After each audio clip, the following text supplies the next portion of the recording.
Good morning, ladies and gentlemen, and welcome to the 2025 West Point District 2 Blue Mountain Wildfire Safety Extravaganza.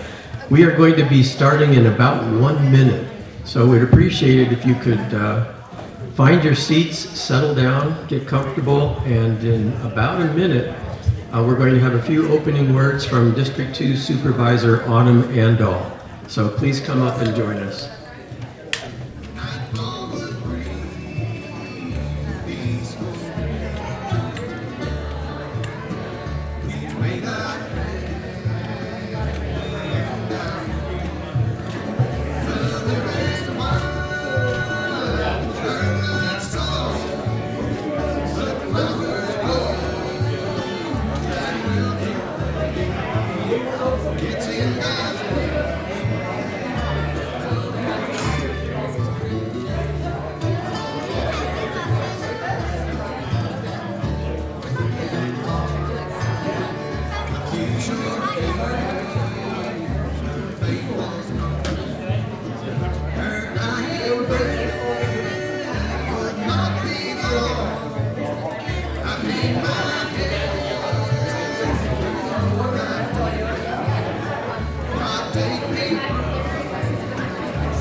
Supervisor Andall, if you could join us up here at the microphone, it's a good time.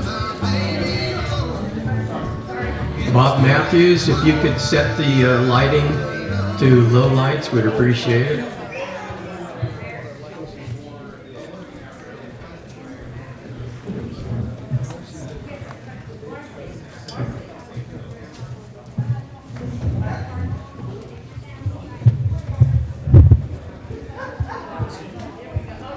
Good morning, everybody. Good morning. Thank you for coming out. I am Autumn Andall. I am your newly elected District 2 Supervisor. I'd like to thank the West Point Lions and the Blue Mountain Emergency Preparedness Committee for putting this together. They've been working for months. And thank you to all the cooperators and partners that are here in the room. As a supervisor, I'm very broad strokes across many, many different areas of our county. And I'm fortunate to have so many experts in this field that is near and dear to my heart and all of our hearts. Living up here in upcountry, we all know it's when and not if we have another emergency, specifically a wildfire. And I like to think of us as pretty resilient. We have grit. Most of us live out here intentionally, and we are aware that sometimes response can be delayed and limited. So having these events and being prepared as much as we can is crucial. We all need to do our work and be ready, and I hope that you leave here today with much more tools to be prepared. Without further ado, I'll pass it back to Rick and he can tell you what we're going to be doing today. And I'll be around and I'm speaking a little bit more later today about some specifics within the county. Well, if Vicki will emerge from the... Or Vicki.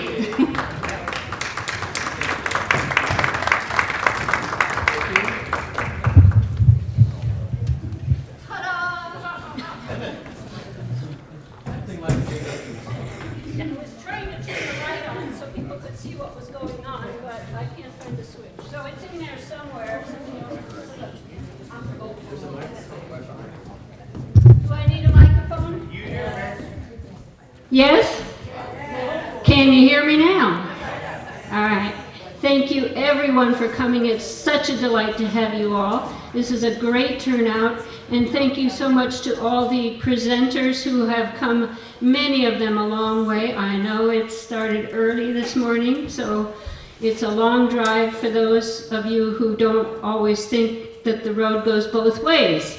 So we really do appreciate that you've come out. Thank you.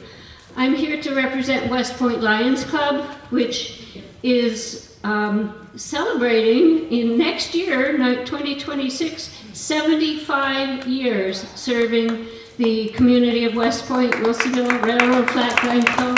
Thank you. Thank you. So look forward to a big soiree that you'll all be invited to celebrate at that time. Now we are always have our hands out to welcome new members. I've seen we have a sign up or two already at the back of the room at the Lions table. People that are interested in joining us for serving the community, wearing these cool yellow vests, and being of service in so many different ways. You'll see on our handouts the many different ways that we do service the community and beyond. And in that process, we have been working on strengthening, fortifying this hall in case of needed disaster shelter response.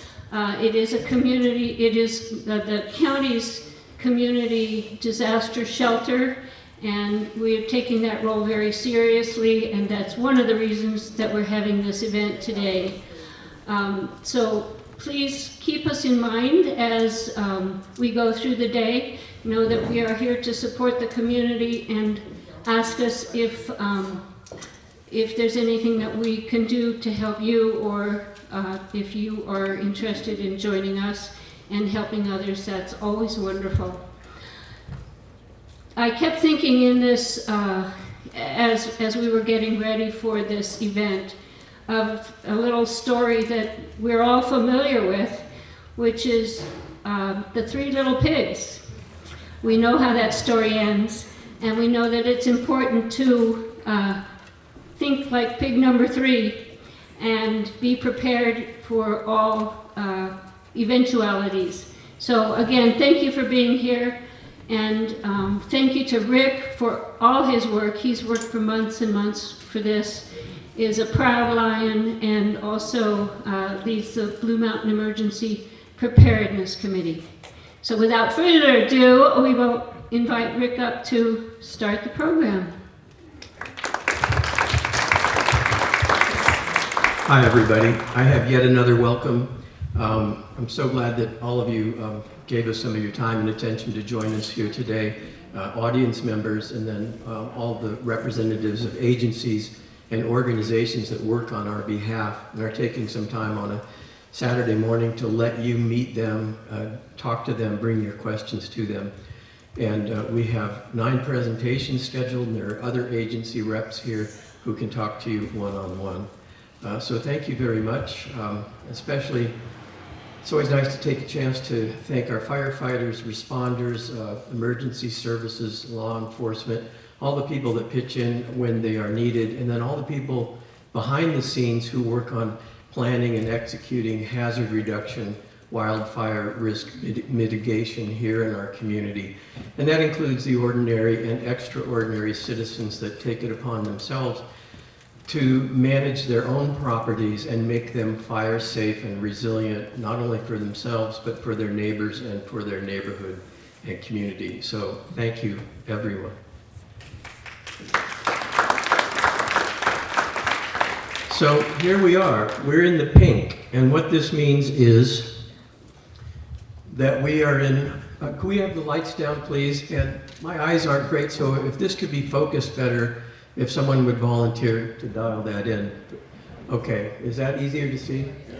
Okay, so I mean, here we are in West Point. The pink areas here are Calfire's very high fire hazard safe severity zones. That doesn't sound very good, but it means that we have to be as alert as any community in the state to the risk of wildfire.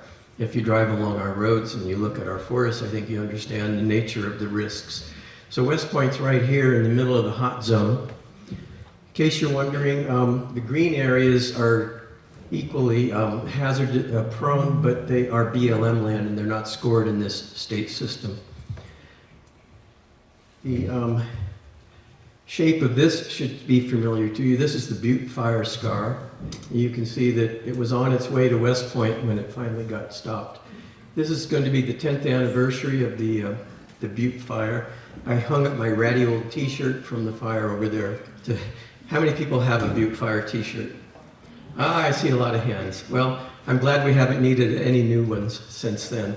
We're thinking about having maybe an event in September to mark the occasion, maybe a moment of silence, maybe some appreciation for our firefighters and all the other service providers. Then maybe a couple of hours of responsible drinking. And perhaps a few short films on wildfires and wildfire safety. Any hands want to go up if that might be interesting to somebody in September? Okay, well, we can probably fill part of the theater.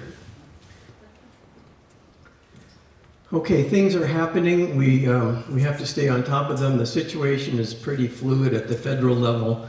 What federal support for firefighting efforts is going to be available has been up in the air. I don't know the current status on that. Just heard a few days ago that there's a plan now to phase out FEMA. So federal resources for disasters and emergencies and for prevention are changing, and we have to stay on top of that. What it means is a lot more responsibilities are going to fall on state and local and individual stakeholders. We also know the insurance situation is really problematic. I got dropped and put on California Fair last year, and my insurance went up 600%. So it's a real issue for people. We're going to have someone here who can give us a lot more insight into that situation. There's good news. There are programs that can help people. We're going to be learning about them today. And there's a current opportunity for everyone to have a voice and input into California's Community Wildfire Protection Plan, which will be the master guiding document for the next 5 years on how funds are applied for, allocated, how projects are designed and located and implemented. And that's potentially going to have a big impact on West Point. We're going to hear from Emily Kilgore of Calfire. I know she's going to cover dispensable space concepts and regulations, right, Emily? Yep. And she probably has some other things to add in there too, so I'm looking forward to her presentation. She's going to lead us off in just a minute. We did want to have something on home hardening, but it was a little bridge too far. Finding people to lead that workshop on short notice turned out to be a little too hard. So in the future, I'd love to have an entire workshop on home hardening. And perhaps next spring, earlier in the season, we would have a workshop or a session on land treatment involving controlled burning. There is support for controlled burning here in Calaveras County. What we're going to do instead is we're going to talk about some last minute things that you can do to protect your home. We're going to talk about a number of programs that support residents and property owners here. There are a number of agencies, there are a number of speakers here today who are involved with or manage programs that assist us in being safer. And I'm going to ask every speaker to try to tell us as much as they can about programs they're involved with that can benefit residents, communities, and property owners. Here's the Calaveras County Wildfire Protection Plan document from 2020. That is not the North Fork Bridge, if you look closely. And the situation here, as we go into the updating for the 2025 master plan, this is where we live. You can see the Butte Fire scar there, the Point Fire scar there. In yellow, all of the red, purple, and green are projects that have been aimed at treating the land and reducing the risk of fire. And what's interesting to me is that's West Point town right there. That's a big part of the West Point community right there. And this is an area that I call the donut hole, in which there's been no projects, at least not on this map that we know of. And because the Butte Fire was heading towards West Point from the west, I think there are still hazards from the west that deserve official attention and some project planning. That's my opinion, and you're free to voice your opinions online. To this survey, Supervisor Andal brought some copies of this form, but we've also reproduced this QR code link on a handout that we have at the Lions table and at the handout table. So you have a way to go online and spend 5 minutes completing this survey. And if you have thoughts about what West Point needs in terms of additional fire protection work, please speak up. And that's the handout that we have on the back tables. Supervisor Andal is going to talk to us about OES's involvement with the wildfire planning and then also about the Calaveras Alerts program that they manage. Lieutenant Stark is here from the Sheriff's Office. He'll talk about a few things, including some insights into evacuation planning and protocols. I know some communities have an interest in evacuation drills. I'd be interested to know what his thoughts are about that. And then when you see a situation like that on Sunset Boulevard in Los Angeles in January, where evacuating people had to abandon their cars in the middle of the road, and then fire equipment could not reach the fire sites, we should talk about how we can make sure that we don't have problems like that evacuating this community. Finally, Ann Lintz from the agency in Jackson is going to give us some insight into the whole property insurance situation. And I like this little line here at the bottom, shop around. Yeah, try that sometime. So that's a very brief view. I've just showed you a few of the presentations that our 9 speakers are going to have. I hope you'll enjoy them. We've got coffee and refreshments. Lunch will be served in the garden, the picnic garden behind the hall at noon, thanks to Cow Waste. We'll probably draw a door prize after each presentation. So Lions, if you would get ready at the end of a presentation, please come up with a prize and a bag, and we'll ask an audience member to draw a prize. That includes prizes for kids. And then the raffle is going to be ongoing until noon. We'll draw the raffle prizes at noon. First up now is Emily Kilgore, and if she will join us, I will put her presentation up.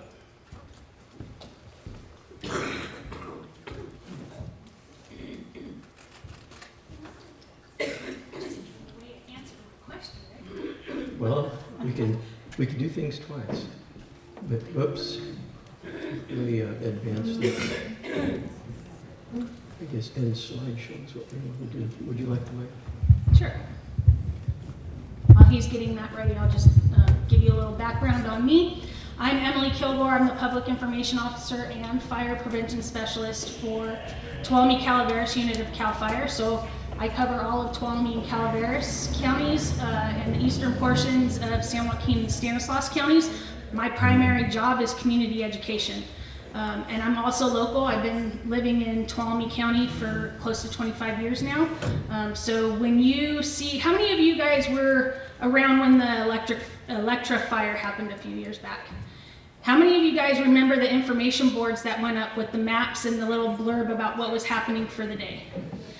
Okay, just a couple.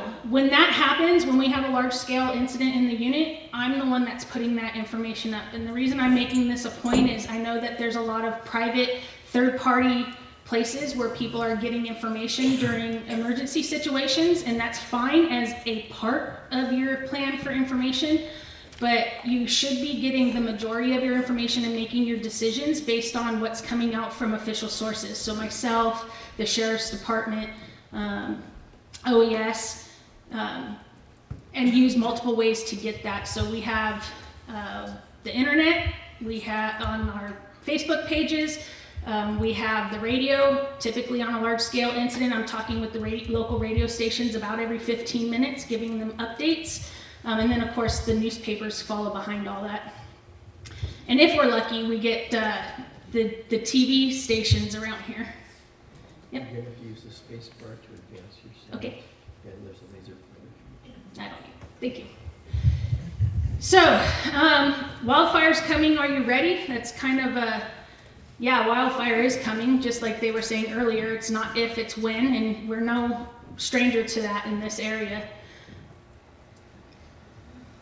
Before we talk about our individual properties, we kind of need to talk about how we got to where we're at with the vegetation that's in the area where we are. So if you see the middle picture is from 1909. I'd like to say it was taken here in TCU, but it wasn't. It was taken in AEU, just to the north of us. But it is very representative of a lot of the area within our unit. And then you can see in 40 years later, in 1948, you can see there's a gentleman in the middle of the picture.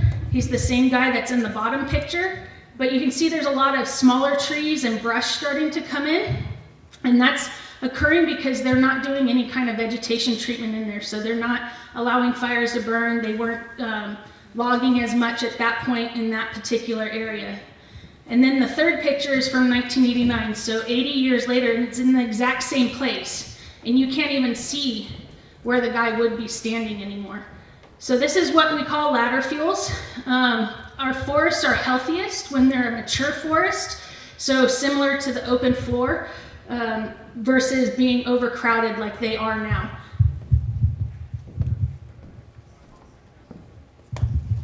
So what's fuel reduction?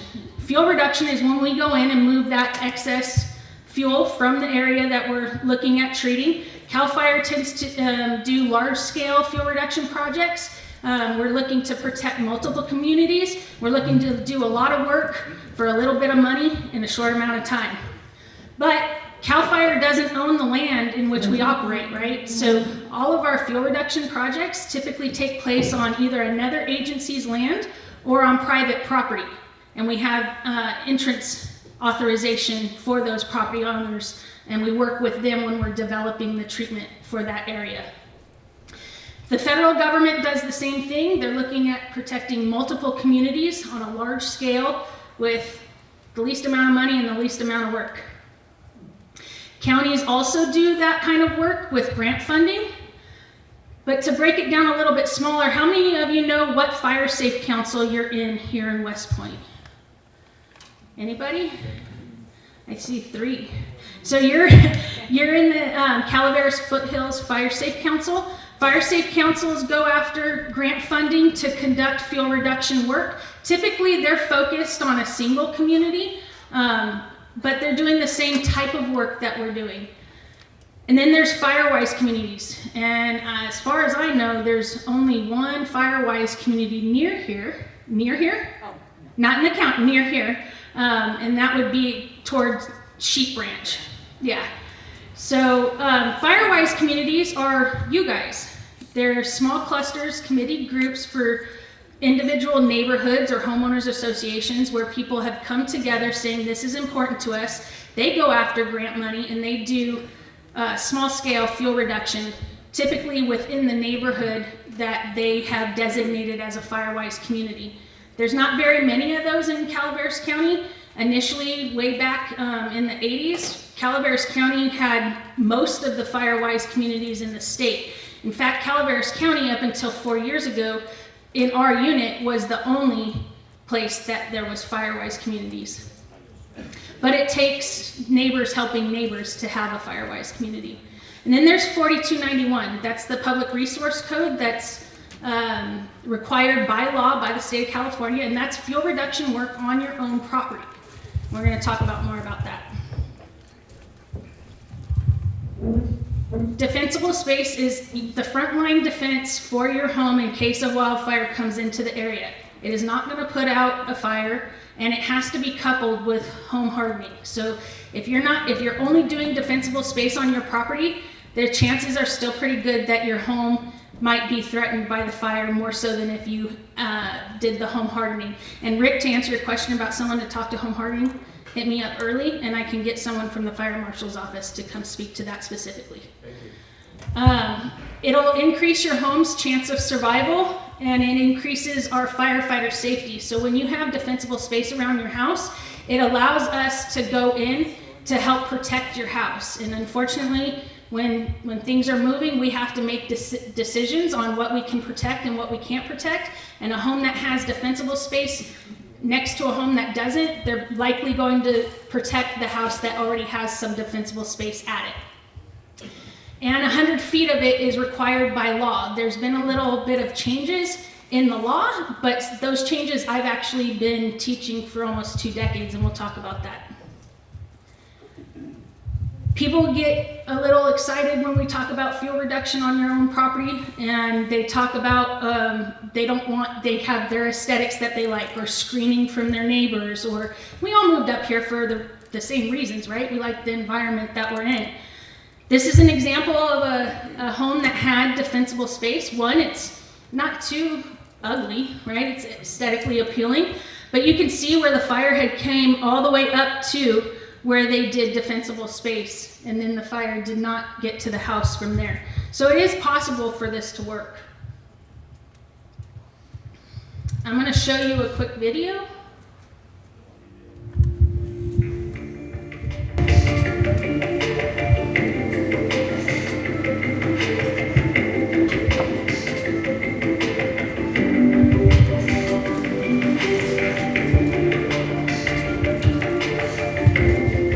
Today we have two separate structures.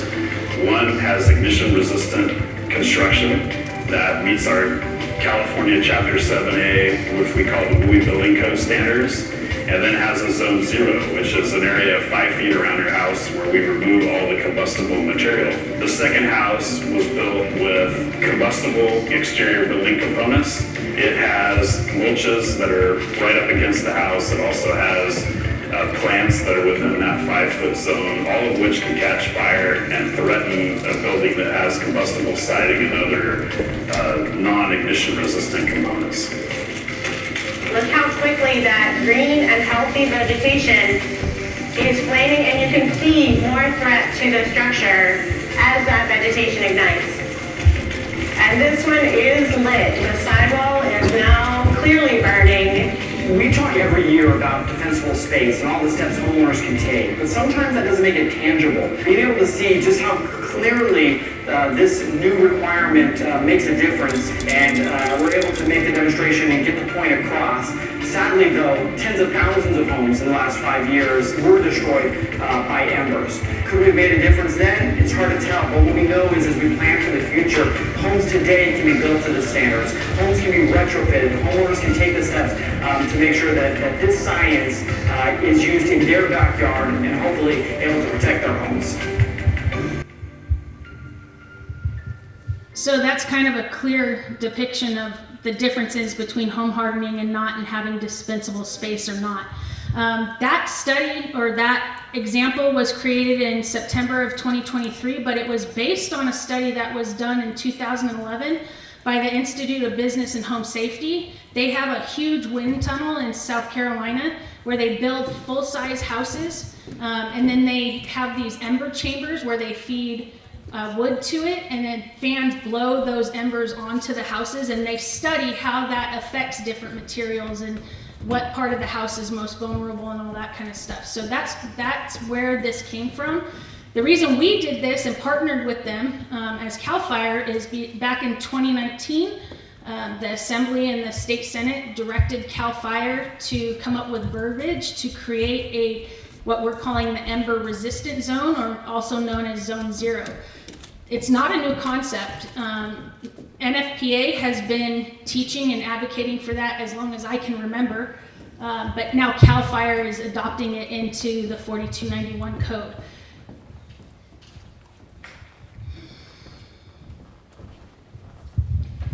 So Zone 0 in a nutshell is really simple. Nothing combustible within 5 feet of your home. What does that look like? Can someone give me an example? What would you think that looks like around your home? Yeah, he's doing it in the back. If you were to touch your fingertips to your house on one side, stretch out both of your arms, that's roughly 5 feet.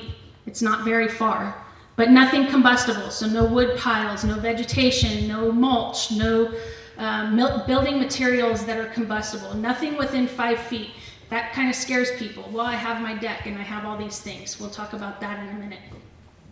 But if you stick to that, that's the Zone 0. It is required by law. Our law enforcement folks in our unit are currently not writing citations if people are in violation of the law in that area, because we're still trying to educate people and get them to willingly clear the area.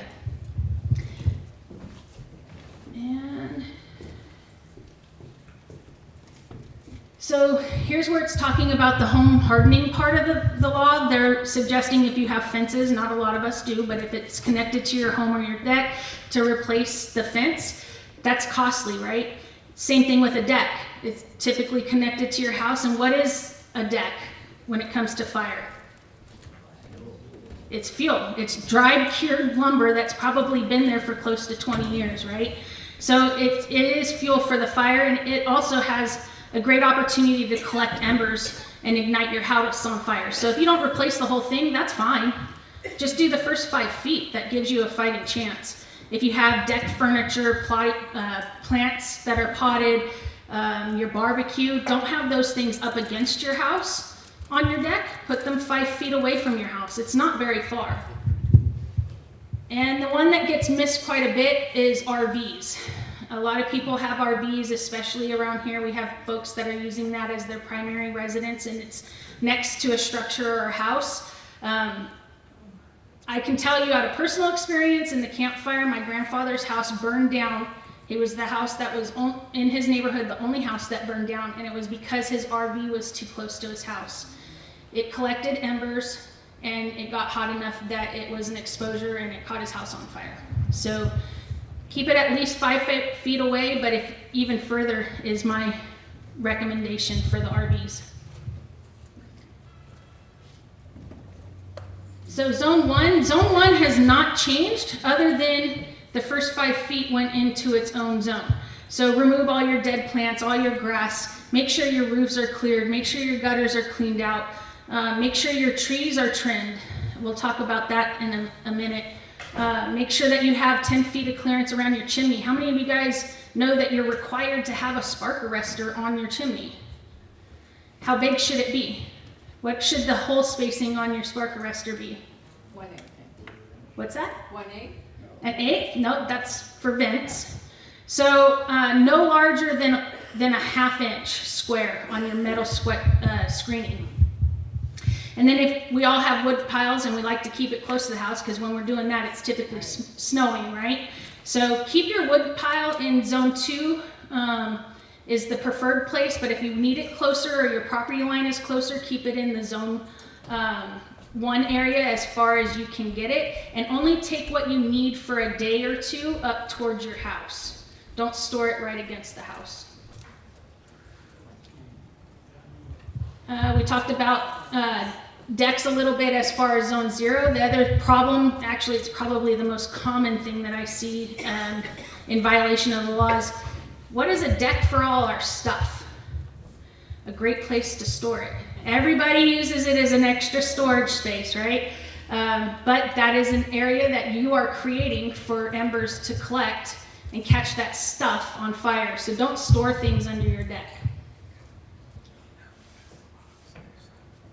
How many feet of clearance do you guys think you need around your propane tank for fire safety? 5 feet. 5 feet? What'd you say in the back? 100 feet? 20? 10. To comply with 4291, it's 10 feet, and that's in all directions. It's around it and above it as well. So zone 2 also has not changed at all. You need to make sure if you are leaving your native grasses there that you're trimming them down and keeping them regularly at 4 inches in height or less within the 100-foot zone. And please don't use a lawnmower, riding or push behind. Equipment use is the second largest cause of fires ignition in our unit.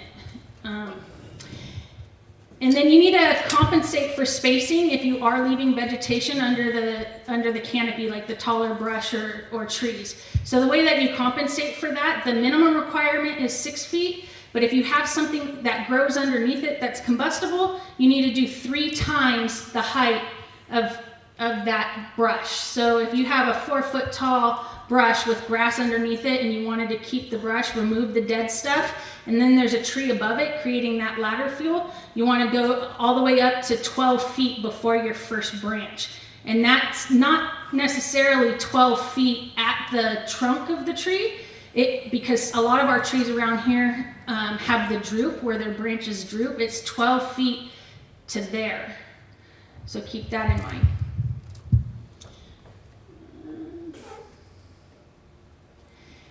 Most of us live on a slope around here, so you have to compensate your distances when you're doing your clearance for your slope.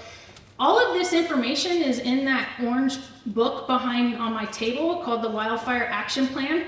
It's exactly what we would be looking for if we were doing an inspection on your property. If you go get that, you're also going to get information on evacuation and how to prepare for that and what to do if you are told to evacuate. I know that Sergeant Stark is going to speak to evacuations, but that has a little bit more guidance on what you can do as an individual versus what he's going to talk about. And this says mow before 10 a.m., which I disagree with. We don't want people to mow at all. Use a string trimmer if you can. What's that? What is this string trimmer? A weed eater. A weed eater with string on it though, because there is places where they allow blades and blades cause fire when they hit rocks, so a string trimmer. So home hardening.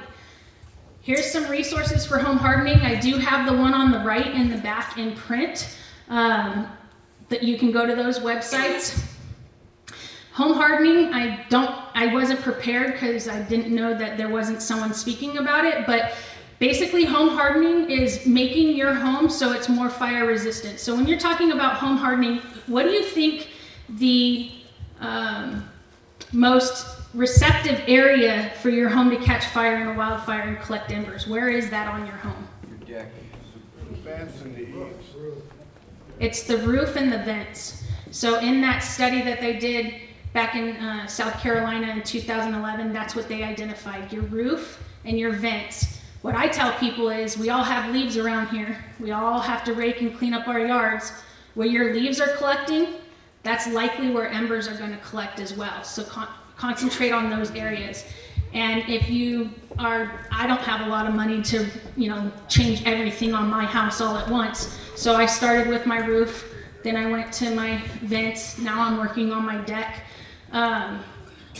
There is various products that you can use. They are listed in that guide on the right. New builds are required to meet 7A. The buildings that are being already occupied and existing don't have to do all this to stay in compliance, but if you're making any changes to your home for any reason and you go through the building department, you'll then have to come into compliance.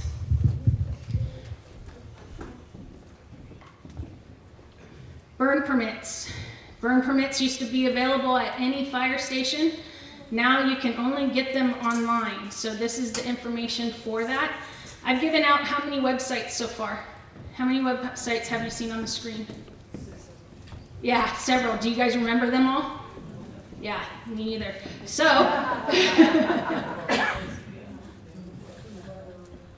oh, there it goes. So, there's a business card on my table that looks like this. It looks like a little phone and it has some stuff on it. It has everything that is fire and disaster related that could possibly be needed in Tuolumne and Calaveras unit on that site. It has your fire safe, it should have your fire safe council. It has information on Firewise communities, Office of Emergency Services, links to the Sheriff's Department, links to the evacuation maps that we use for our entire unit. So you don't have to remember all of those links. You just go to this one and then click on the one you want for the information that you need at the time. Put it on your fridge with one of the magnets I have back there. And then this is my contact information. My phone number is down here on the bottom. These are other ways you can get information from our unit. And any questions? Perfect. I'll be in the back when you think of some.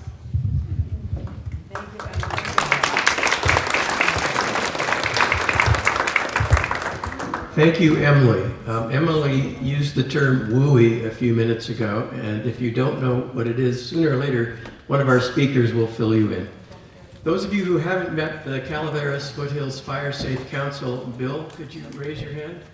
That is Chief Bill Fullerton from Murphy's. He's the head of the Calaveras Fire Safe Council. He's going to talk to us in a few minutes about the programs that they do and the activities that they're involved in. I'm going to talk to you about what you can do if you have procrastinated on home hardening and you have only a few minutes left to go. Could we have the lights down, please? Oh, and Kaylee, you're up after this, so you're welcome in the green room. Can everybody see? Do we need the little safety lights on? Does it look good to everybody? Okay, well, I'm going to try to go through this relatively fast because we have a big program, but what if you have defensible space but you haven't really re-roofed or re-sided your house or redone your deck or various things? There are some things you can do with a limited amount of time. We're just going to zip through them here. And to alert you to the need to do this, there are two things you should pay attention to. One is a red flag warning. You can find those on the weather sites and on watch duty. The other is if you get an evacuation warning from the Sheriff's Department through the system that OES operates. An evacuation warning is not an evacuation order, but it tells you drop everything and get ready now because it's likely that you will have to evacuate. So you'll be packing your car, you'll be taking care of your pets, and you may have some time to do a few quick things around your home. So if you feel safe, if you have enough time and any needed help, if you have the materials that are going to be required, and if you are not under a sheriff's evacuation order, then we're going to talk about a few quick things, hacks, that you might be able to do to your house if you have some hours or a couple of days. For example, here's a wooden deck, here's wooden siding, here's a corner. This is a very vulnerable area. If you can attend to that space, it should be a priority. And remember, red flag warnings, if you haven't started already, they're your get going motivator to start working on some of these short projects. A red flag warning on the Weather Service looks like this. And again, they also show up on the maps that Watch Duty uses if you use that app or that website. You can wait for those warnings to get started, but why not start now? Even if you can't do the whole house this year, there may be small things that could make a big difference in a fire emergency. Why bother doing these last-minute protection steps? Well, at least 3 reasons. It improves your odds of property protection. There are no guarantees, but you do want to shift the odds in your favor. You can buy time until the responding firefighters are able to get to your property, and that could make a big difference. And it also helps responders who are on site act quickly, safely, and effectively. Now, I'm not going to show you ultimate home hardening. We'll try to do a workshop on that another time. These are just quick things that can help. Emily talked about defensible space, and I just want to reiterate, defensible space is not meant to completely protect your home. It does not let your home defend itself. It certainly helps stop a wall of flame or a path for a creeping fire to reach your house. But the other thing that's very important is that you are creating an operating safe space for responders, and they need that because they have to be safe to go in and try to defend your property. Now, if there's a wildfire in your area and you've been made aware of it, you think you might go on an evacuation warning and you want to have water handy, if you have grid power or if you depend on other services, you may want to stock up on some water, some totes, some 5-gallon buckets, some little wading pools or something, because you might have a need for that water. Or if you're evacuated, a responder coming onto your property might have an immediate need to access some of that water, say to hit a spot fire. The reason we say do this ahead of time, especially if you're pumping water and you're using the grid, occasionally you lose the grid, you know, so don't count on things. Try to do all the preparations you can in advance. And one of those things has to do with drinking water. We're going to come back to that in a minute. Now, I didn't know this really until the Los Angeles fire opened my eyes. I always thought of a wildfire up here as being a wall of flame that would just wash through everything. And to some extent that can happen. But what I had not realized is the important role that ember cast or firebrand cast plays in moving fire from one structure to another structure or to another spot fire. And we really want to emphasize that the way Emily did. You can have all the zones set up, but the embers don't know about the zones. If an ember lands on your porch, you're going to have a problem. I did not know this. Oh, by the way, we have 8 experts here, and then we also have me. I'm not an expert, but I've been paying attention to what the experts have to say, and I've tried to distill that for you. And if any of our fire specialists here later on want to correct or modify anything I tell you, then please be my guest. Estimates now are that 60 to 90% of homes that burn are in fires that are started at the home by embers. And fires that move from structure to structure are moving primarily by embers. I did not know this until recently. And so that's why home hardening is so important, because even if you have the zones all taken care of, the house still needs some protection. This is my friend's house in Malibu. It burned in January of this year. They had a, let me just do this. They had an extreme red flag weather warning. So at 8 o'clock in the morning, they put their precious things in their car and drove to work. At 10:30, the Palisades fire started on the slope above their house, and by 12 o'clock, their house was gone. And that was due to embers, because look here, the structures on that block are gone. The trees are still there.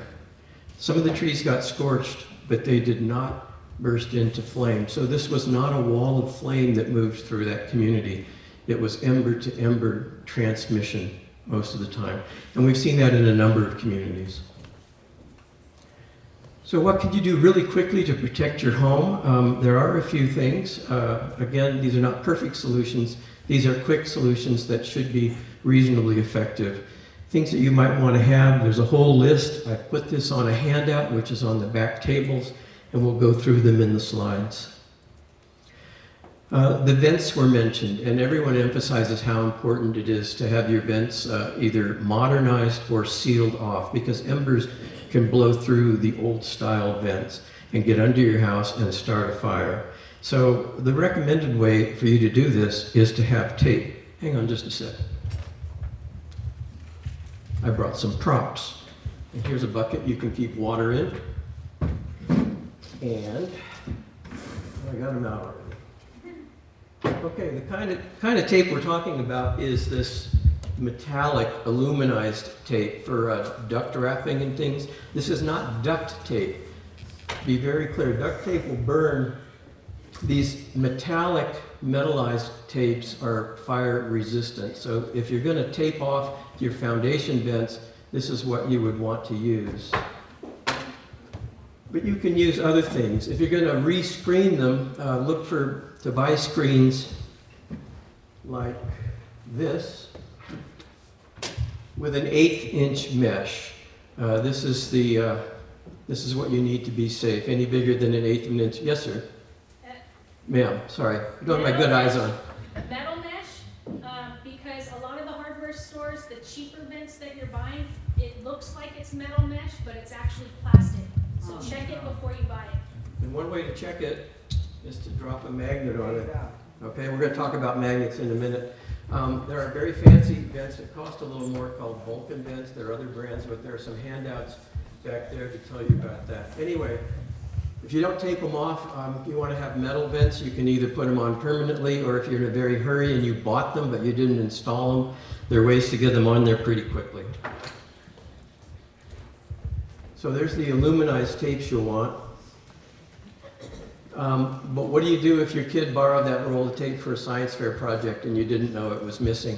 I always like having a plan C and a plan D, and I bought a little box of extremely powerful magnets for a couple of dollars online, and they're very thin too.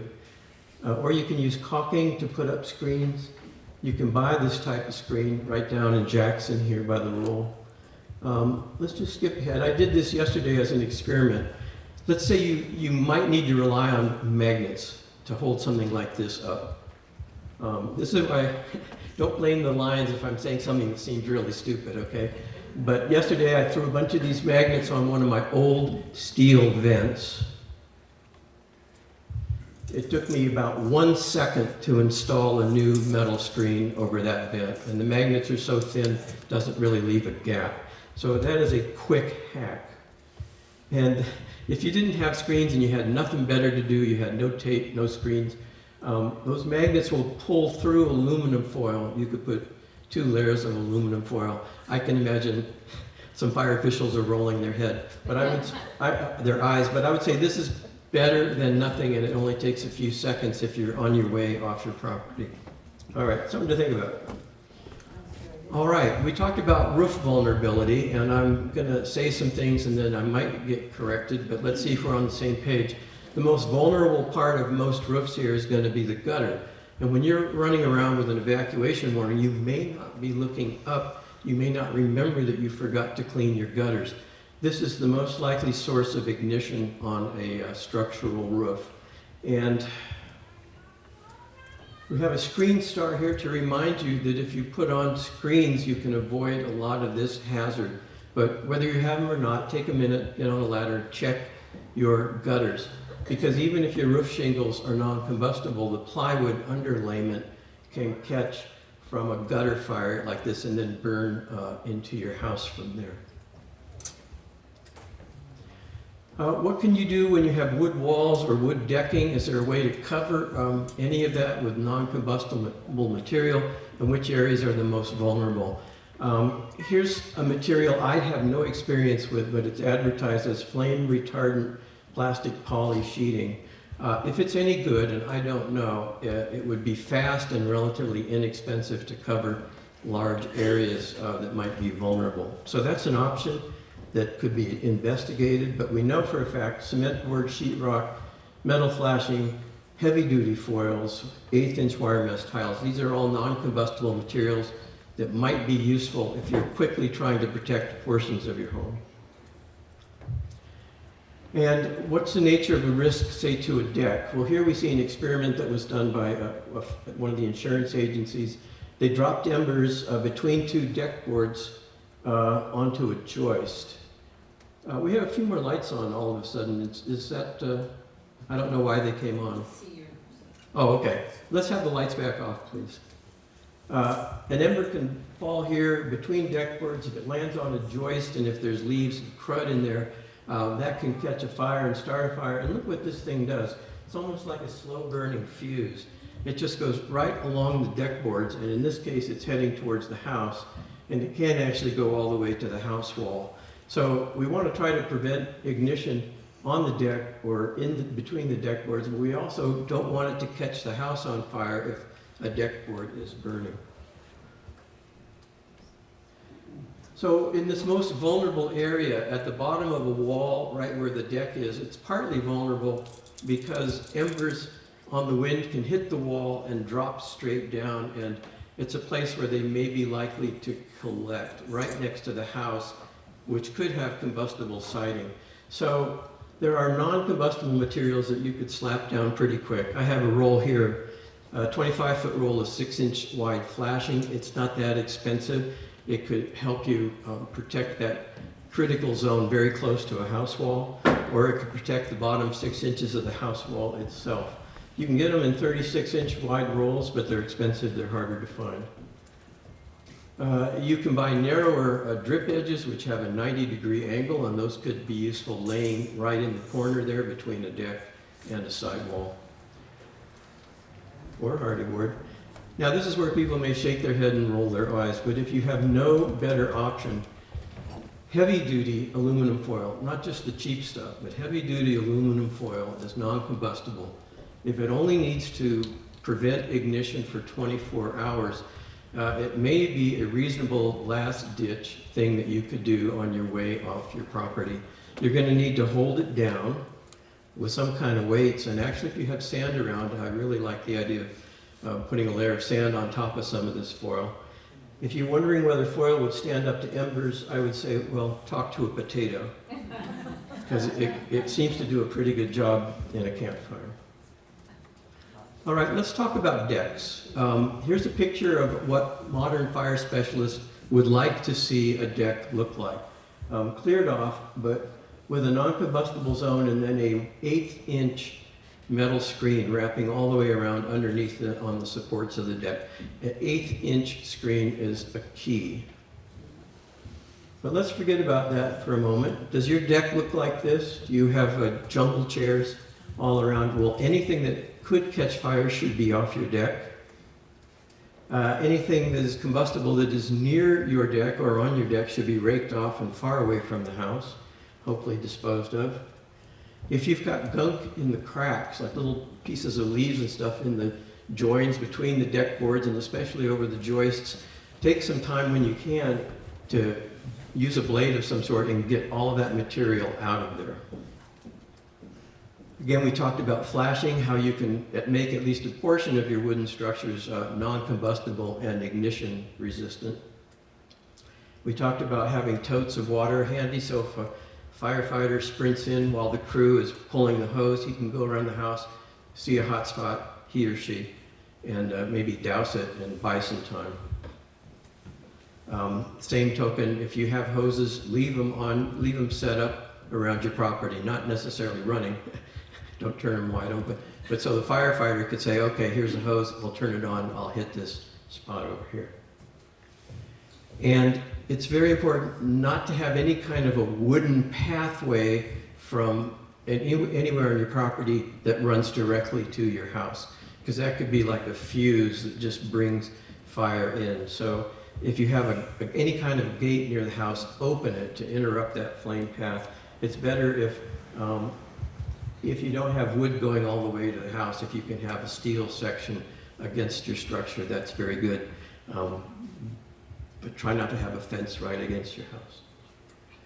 And what can you do to prevent this? Well, wet wood is going to be harder to ignite than dry wood. So if you are under a red flag warning, you might want to start soaking your deck briefly 2 or 3 times a day to try to build up a moisture content.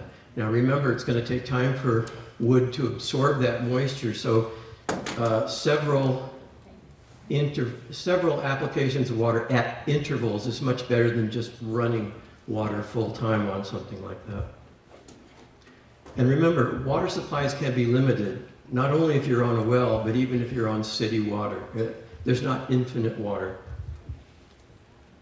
Let's talk about how to apply that water. And this is where Emily said something, and I want to make sure I get this right. But rooftop sprinklers have become a popular concept, and one of these was given away a couple weeks ago in Angels Camp as a door prize at a fire event.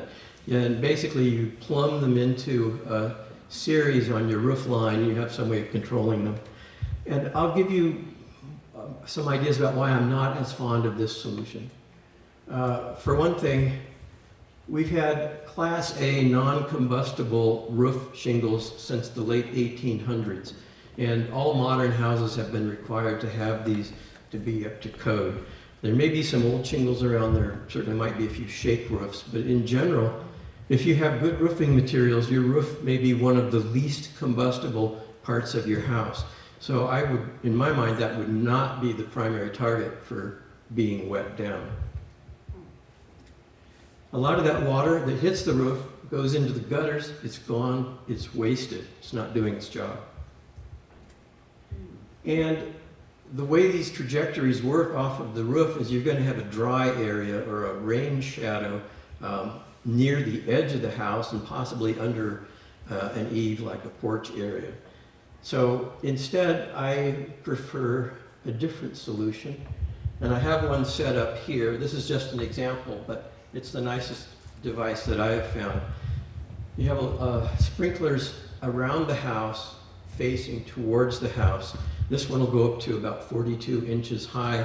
The sprinkler header, and they'll shoot water about 35 feet. And you can set them for 360 or whatever.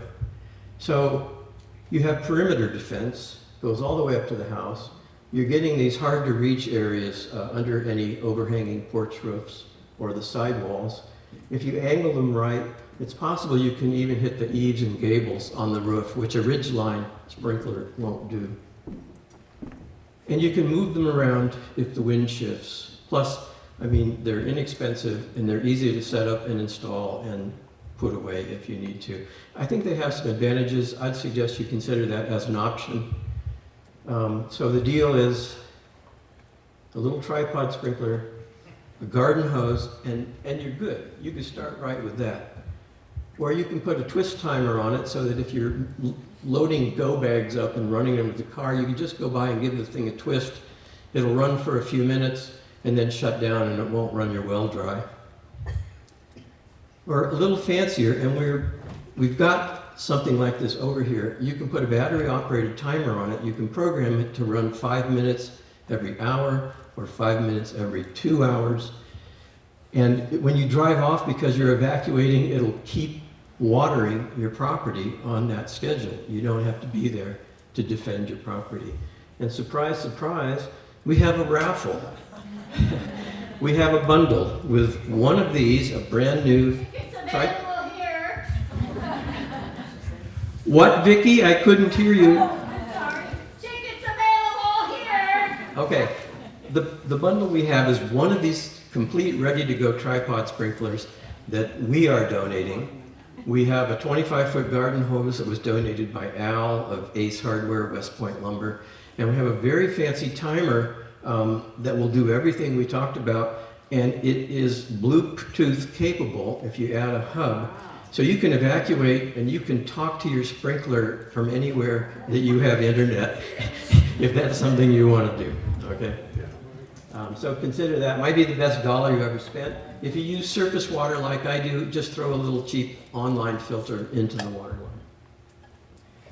And why is this a favorable approach? I think it's very effective, but it also conserves water. Now, in the CCWD service area that we're in, we have about 600 customers, but we also have to maintain pressure in about 88 fire hydrants. And the treatment plant can only produce about 700 gallons of water per minute. A wide open garden hose uses about 12.5 gallons per minute, which means out of 600 customers, if 56 customers each were running one garden hose full blast, that would completely use the production capacity of the water plant up on Smitty Road. And then if 47 more hoses got turned on, it would drain the storage tank there in 24 hours. So we don't want to do that.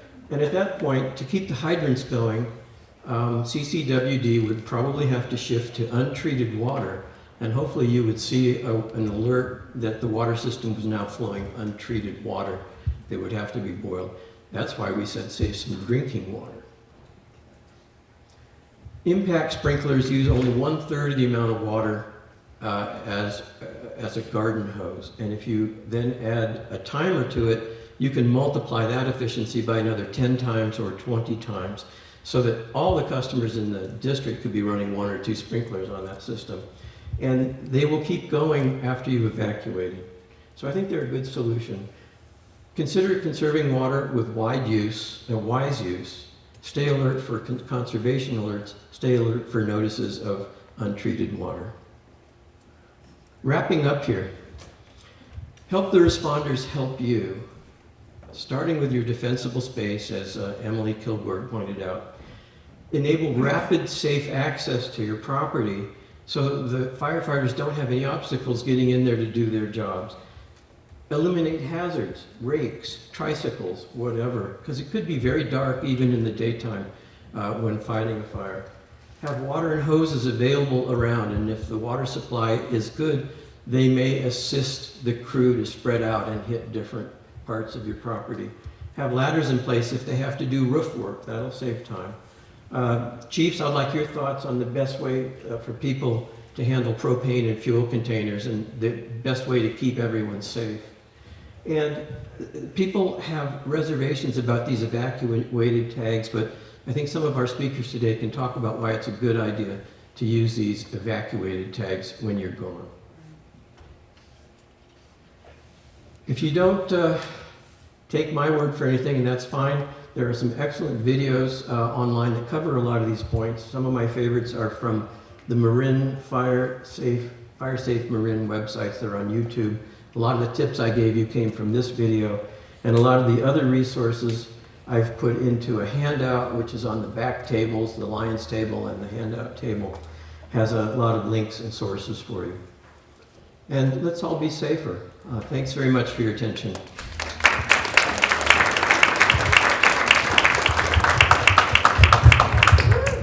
Here's our folks from RCD. Sorry, I didn't get your name. Walter and Kaylee. I queued up your presentation and you can advance it with the space. Okay. Laser pointer.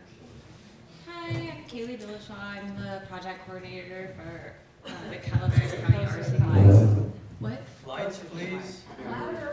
Hi, I'm Kaylee Dillashaw. I'm the project coordinator for the Calfire County Resource Conservation District. I'm Walter Tryon. I'm a resource conservation technician with the RCD.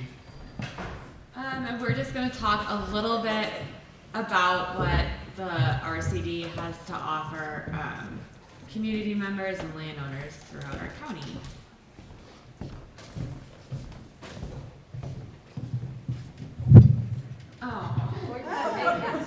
Thanks.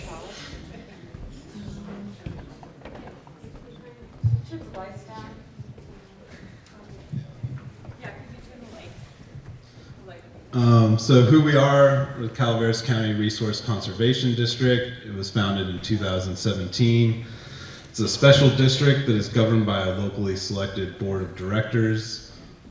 The RCD has made the funding, planning, and implementation of wildfire resiliency projects a top priority. Our focus will always be on projects that enhance and highlight private lands in our community and can often serve as a bridge between landowners and larger agencies like the Natural Resource Conservation Service, U.S. Forest Service, California Department of Fish and Wildlife, and the California Department of Water Resources. We're a partner listed in the Calaveras Community Wildfire Protection Plan.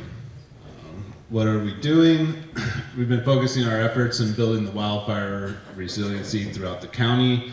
Our projects prioritize the following goals: reducing the chance of wildfire ignition, reducing fire intensity and rate of spread if fire does occur, increasing safety and quality of life in our community, providing technical assistance for NRCS on EQIP programs, including fuel reduction and forestry management, working with community members and private landowners to get fuel reduction projects done on their lands, and creating connectivity between fuel reduction projects to increase their effectiveness and creating widespread wildfire resiliency.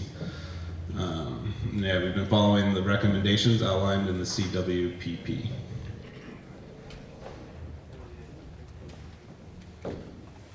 So this is a map. It's probably pretty hard to see back there, but each area there's a star is a fuel break project that we're either working on, just completed, or currently in the planning phase for. So you can tell it's kind of spread out across the county, but yeah, big focus has been up kind of in the West Point area the last year or two. A lot of these projects we rely on partners to collaborate with to plan them and implement them, especially since we are one of the newest resource conservation districts in our state. So one of the big ones we've been working on has been the Bummerville Blizzard Mine Fuels Reduction and Forest Restoration Project. I'm sure you guys probably noticed it. The transfer station out in Wilseyville there is the Blizzard Mine area where we've done some work. Bummerville is a couple different units, but kind of Campo Flores, Bald Mountain area. But it's a 460-acre project currently active on BLM land funded by the Sierra Nevada Conservancy. And our goals were to protect the nearby communities of Bummerville and West Point and to thin heavy fuel load within the wildland-urban interface, which is what is called the WUI, to improve watershed and forest health within the upper McCallamy River drainage, and estimated to be completed in 2026.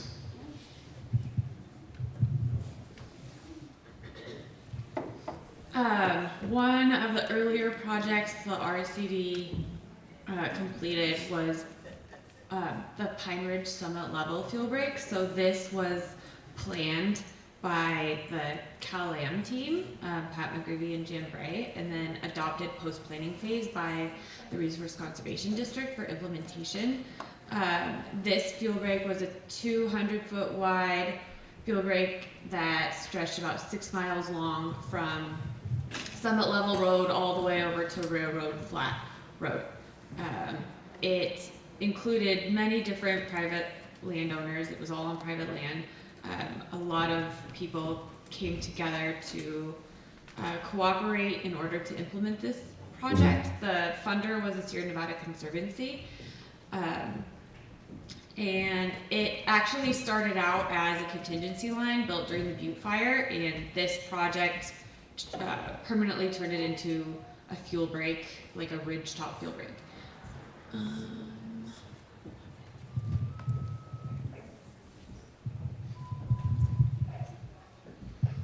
So yeah, lastly, we thought we'd just mention with the RCD, we have a lot of partners, and one of the things we do is we work with the NRCS a lot, and the NRCS has a lot of great programs for rangeland and forestry land. And yeah, we provide technical assistance for the NRCS programs, provides financial technical help for working lands, including non-industrial forest lands. And yeah, if you're interested, please reach out to us and we can help connect you with the right program for you and your land.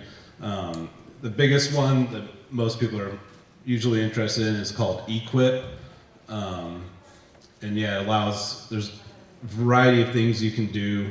But the biggest thing that people tend to use it for is it's a cost share program, and you can sign up for it and they'll come out and basically kind of do a plan with you, and then you're responsible for it, but they'll reimburse you through a cost share program for doing mastication or clearing, and you're allowed to kind of do what you feel is best. You can clear by hand, you can do mastication, you can bulldoze and pile burn later, or save the piles for like quail habitat. So there's a lot of leeway to kind of clear how you want, but it's a huge program. There's been a lot of it was funded through the IRA bill, which the funding has been frozen as of January 21st, I believe. So the pool of money is a lot smaller now, but it still exists, and at some point the IRA funds might be unfrozen, so it depends, but it's a great way. You have a piece of property and you want to try to do some work on it. It's a major help. The last thing, I guess, is we're doing a bird box thing that's being put on by the Amador RCD, and it's wildlife structures. I have like a little pamphlet with a QR code that you can sign up if you're interested in getting more information on. But it's blue boxes, barn owl boxes, bat boxes, and raptor perches. And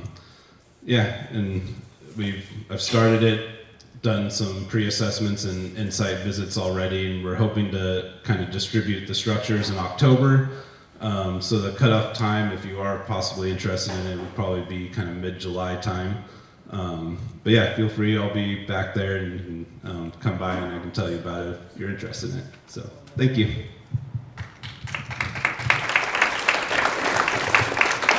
So if you're interested in any other types of land management programs, you can contact the RCD. Walter is your NRCS contact there, and then we have like other rangeland management programs and the other fields management programs as well. We have a website. You should just type in Calaveras County Resource Conservation District, and it will show you all of our various programs that we have to offer Calaveras County. I don't know who's next, Rick. Kaylee, I have a couple questions. Okay. You are connected to the Calaveras Prescribed Bird Association, right? Yes, and we don't have a representative for that. Claire, she's not here, but yes. And you are also a connection of some sort for the Firewise Communities program. Yes. What is the nature of that? I am not knowledgeable about any of those programs. I pretty much head up grant writing for fuels only. Okay. Well, anyway, if you go online to the resource. If you go online to the Calaveras RCD, Resource Conservation District, you may find information about even more programs that could be of interest. As far as the Firewise Community Program, we are lucky to have a speaker here with us who, surprisingly, is up next. But all right, without further ado, Martha Ruben, and I will say, she'll tell you about herself, but Martha organizes an event that's even bigger and more amazing than what we've done here today over in Arnold, White Pines, every year. And she's sort of inspired and coached me to do this, and now I'm properly amazed by how much work you do. So here you go. All right, let me put your slides. Okay, so great. Thanks everybody for showing up today, because that's the first step.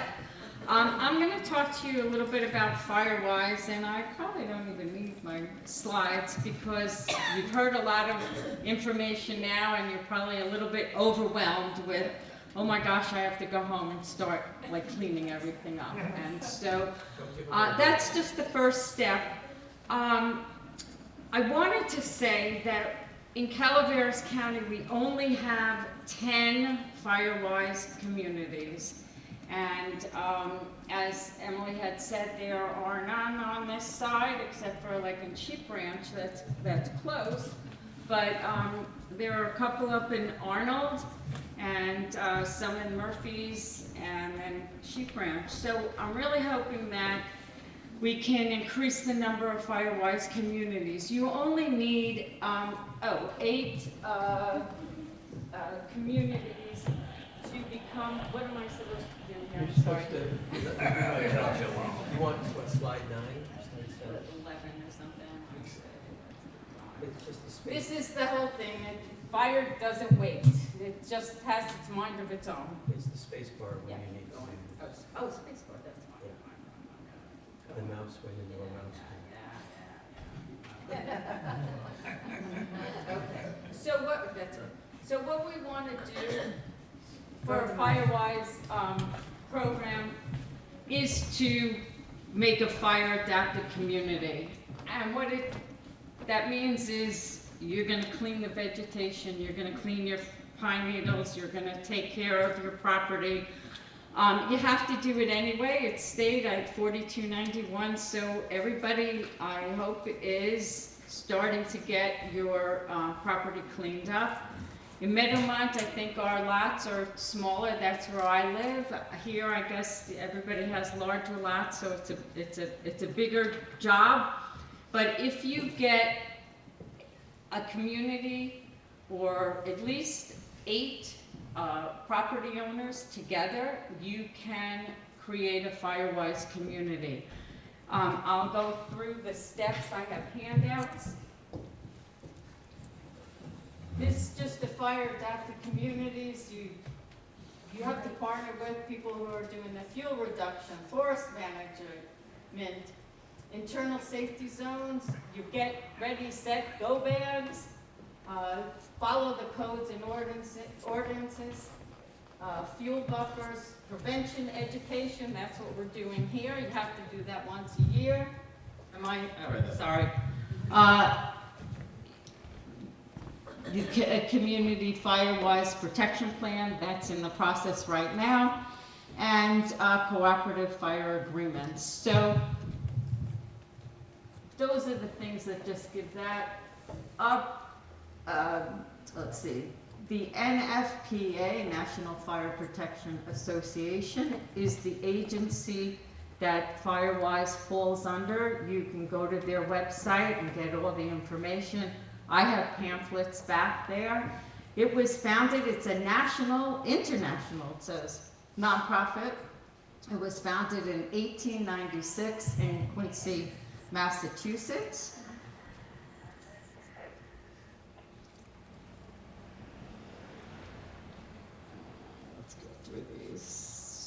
So a Firewise community, the program is free. It's a grassroots effort of neighbors working together to reduce the risk of wildfire damage to their neighborhoods. It says you can do as little or as much as you want, but you're required to do the clearance 4291, so you might as well take credit for it. The credit for it is that if you are a Firewise community and there are grants being issued, usually a Firewise community is looked upon favorably. And so if there is a grant available, most likely it'll go to you rather than a community that is not a Firewise community. So we've heard this from all the speakers that research has shown that the embers and the small flames are the cause of home fires. So it's really important to really take care of your house. The zone 0 is really important. Those are things that we can do. see what else. So, but yeah, so we know that.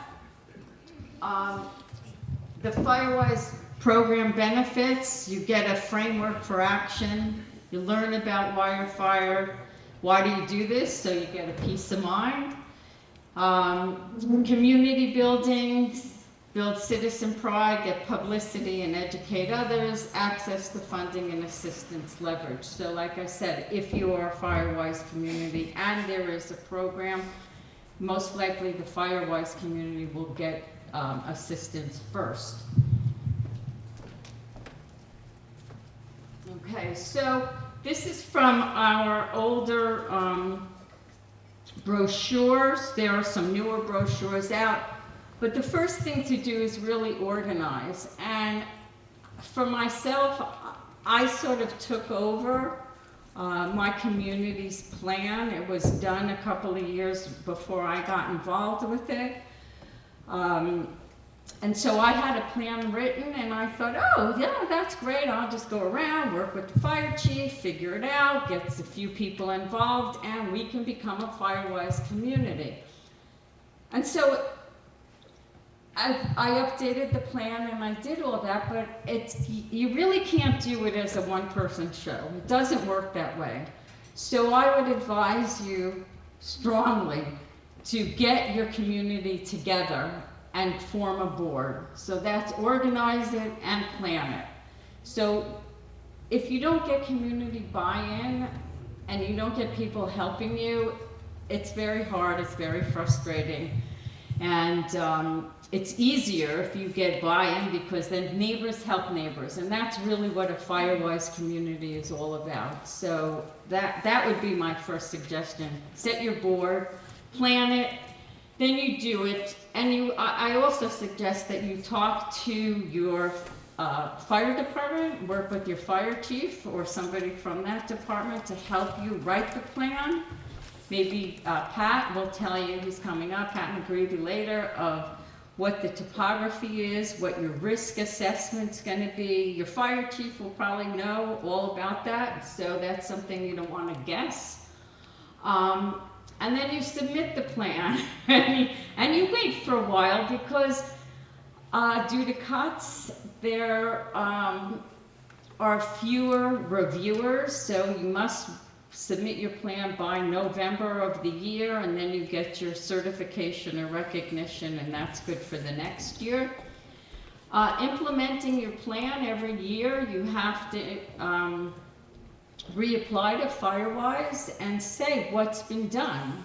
So like for us, we say we have about 75% of our community that cleans their pine needles, cleans their unimproved lots, takes care of trees, cleans their roofs, and I'll answer your question in 1 second. And then you have to submit every year what you've done, and every 3 years you have to write your plan. So I'm sorry. I just wanted them to know that the Firewise communities is not only about defensible space. When you write that plan, you can write other things in. Ingress, egress, addressing, those kinds of things as well. Thank you. Okay, and so it's all, education. Everybody should get together and do it. You have to renew your plan every 3 years.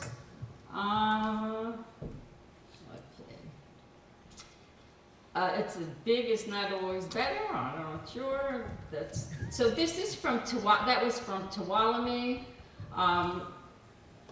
These are their slides. I am by far no expert. So please talk to your fire department. Please talk with your neighbors and work together. For your risk assessment, we talked about the 4291, it's the law requiring annual defensible space should be provided around all structures in, upon, and adjoining mountainous areas, forest-covered lands, brush-covered lands, grass-covered lands, and any land that is covered with flammable material. The risk assessment should be a community-wide view that identifies areas of successful wildfire risk reduction and areas where improvements could be made. So you heard the RDC, they have worked on several projects. You would want to put that in your plan when you're submitting your Firewise. And emphasis should be on general conditions of homes related to home ignition zones. Okay, so here's what you've been waiting for about insurance companies. I can't tell you that all insurance companies will give you a discount. I have the California Fair Plan. I worked really hard with my agents and pushed and pushed and said, we've done the work, here's our map, here's the certificate. You really have to help me with this, because otherwise, if everybody's doing the work, insurance is so high, please help me. So I got like a 5% rebate on my insurance. So it does work, it's important. Here comes Emily, she's gonna tell me. Oh no. So I will tell you that a couple of things. It's important to get a committee, because you can't just do it by yourself. And that would be my first advice, to do that. And I think that's all I've got. Oh, so here again I said, now this is from 2023. Tuolumne has 18, Calaveras has 10, Firewise. I'm hoping next year maybe I can come back and report that maybe we have 15. You know, I mean, 5 would be small, but maybe we could do that. So, Marin County has been mentioned. If you go on their website, they have really great stuff. So, and with that, I have brochures at the back table, so please come back and pick them up. Thank you, Martha. All right, we thank Martha Ruben, and she has experience with this in her side of the county in District 3, because along Highway 4 there are a number of Firewise communities. It's correct that the closest one to us is in Sheep Ranch, and I say if 32 people in Sheep Ranch can do Firewise communities, why not us? And here it could be as simple as a group of neighbors on one street, okay? And they don't even have to be all side by side. As few as 8 people can form one of these communities, 8 residences, 8 properties. And we would become the first Firewise community in District 2 of Calaveras County. And I think this is a thing where if we have 1 or 2 small starts, then the concept can become familiar and it can expand in this part of the country. Online, a lot of the insurance companies talk about a possible 10% discount, but really there's no promises. That's between you and your insurance company, but it could be significant, and everyone's safer. Meanwhile, our next speaker on deck is Chief Bill Fullerton from Murphy's Fire and from the Calaveras Fire Safe Council. Last 2 numbers are 4, 4. Hey. Just in time. Thank you. Welcome. Enjoy.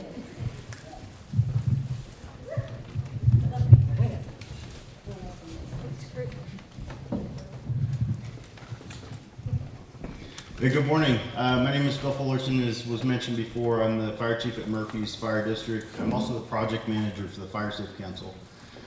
Knowing this community well, probably one of the questions you're going to ask is, why is the fire chief at Murphy's standing in front of me telling me about West Point?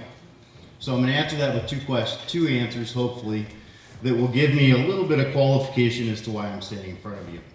One is I spent 16 years here in the fire department at West Point, leaving here as the fire chief. Hi, Peggy. How are you? So some of you have actually heard my voice before. Along with Jim Carroll, I designed the 24-hour staffing model that's in place at West Point Fire. That's the good part.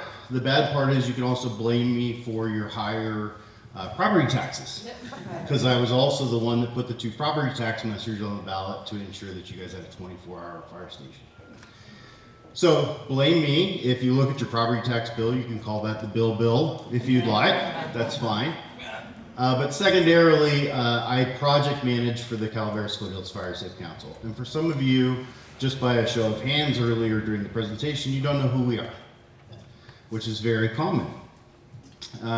We were developed in 2003. We're a purely volunteer organization that provides grant writing, grant management, and fuels reduction for communities throughout the county of Calaveras. So what does that have to do with West Point? Well, the second answer to why you should probably listen to something I have to say is I have something to offer for free. Yeah, like $0. I promise. There's not even a caveat to it. So what are some of the things that we do with the Fire Safe Council? Well, we do fuels reduction projects just like the RCD does, but we do some home projects that are a little different. So a couple of the main projects, and especially in the West Point, Wilseyville area, over the last 20 years, we've provided free 100-foot clearance for seniors and disabled. Now, how many people by a raise of hands in this room knew that? That's what I thought. About 3. Okay? We do annually between 30 and 40 properties in the West Point area that we do a 100-foot clearance on seniors and disabled properties free of charge. Anybody interested now? Yes. Okay. I got more than 3. So the question that came from the front of the room is, when does it start? Because she has an application right now to take advantage of my program. We, for the first time in 20 years, had to go through an environmental clearance process in order to provide this service free of charge. So we actually received the money in 2023, and we're just finishing the environmental clearance work. Yeah, big sigh. We will be in the West Point area starting fall of 2025 and throughout spring of 2026, providing this free service to residents in West Point, Wilseyville. Applications are at my table. It's the first table you show up at. Just find one of them with a uniform. It's either going to be me or Calfire. You have to choose which one in order to get the free service. But you probably want to pick my table because I'll have the applications. They're also available if you just type into Google Calaveras Fire Safe. We're the first website that comes up, calaverasfoothillsfiresafecouncil.org, and you can take advantage of that program. Some of the other programs we provide, we do large-scale fuels reduction projects throughout the county. We also do, this is the first year we haven't done it, is a free door-to-door chipper program. Where if you are doing the clearance on your property and it's not within the 100 feet of your home, we come in and actually provide free chipping services. We hire a contractor to come in and chip those piles for you free of charge. So we're hoping to have that program again in 2026. Again, you can follow our website in order to see details on those things. But all those programs are available on our website. All you have to do is just look us up. We'll take care of it from there. If you're going to email the Fire Safe Council or you're going to give a call to the Fire Safe Council asking any questions, you're going to meet one person, and you've met him. Okay? We are an all-volunteer organization other than our project manager, which is me. So you're only going to get me. So if I don't reply to your email or I don't reply to your phone call, again, blame Bill. Okay? Just like your property tax bill here in West Point. But we're here to help. If we can help you do community-wide fuels reduction, if we've also done, especially for your guys' community, a lot of the roadside fuels reduction projects that you guys have been sitting in traffic for have been provided by funding through the Fire Safe Council. So the Winton Road project, Skull Flat, some of those areas that had gotten brushed over the years have been done by the Fire Safe Council. And I think the RCD has also done that a couple of times within the community as well. So if you need help with Martha with doing the Firewise project and you guys want to add projects including fuels reduction work to West Point and Wilseyville, feel free to give me a shout. We'll help you out with whatever we can. That's all I got. Okay. Thanks, guys.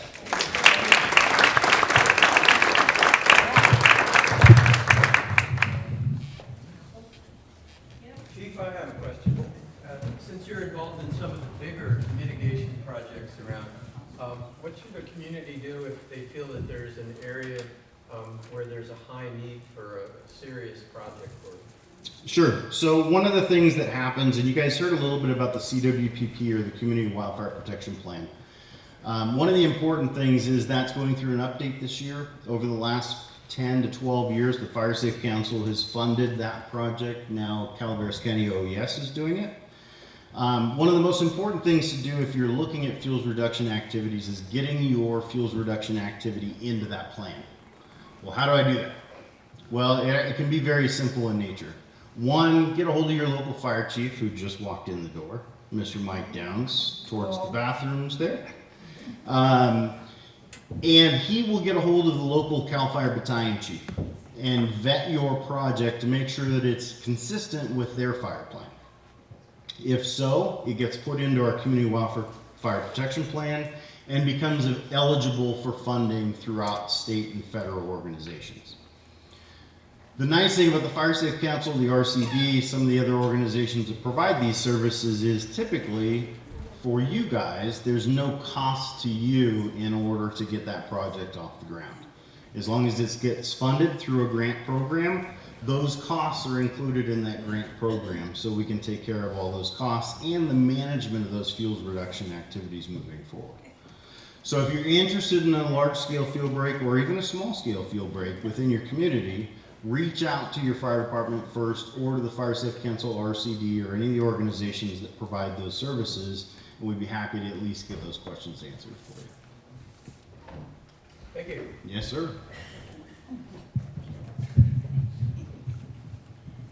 I hope everyone's having a good morning. I am.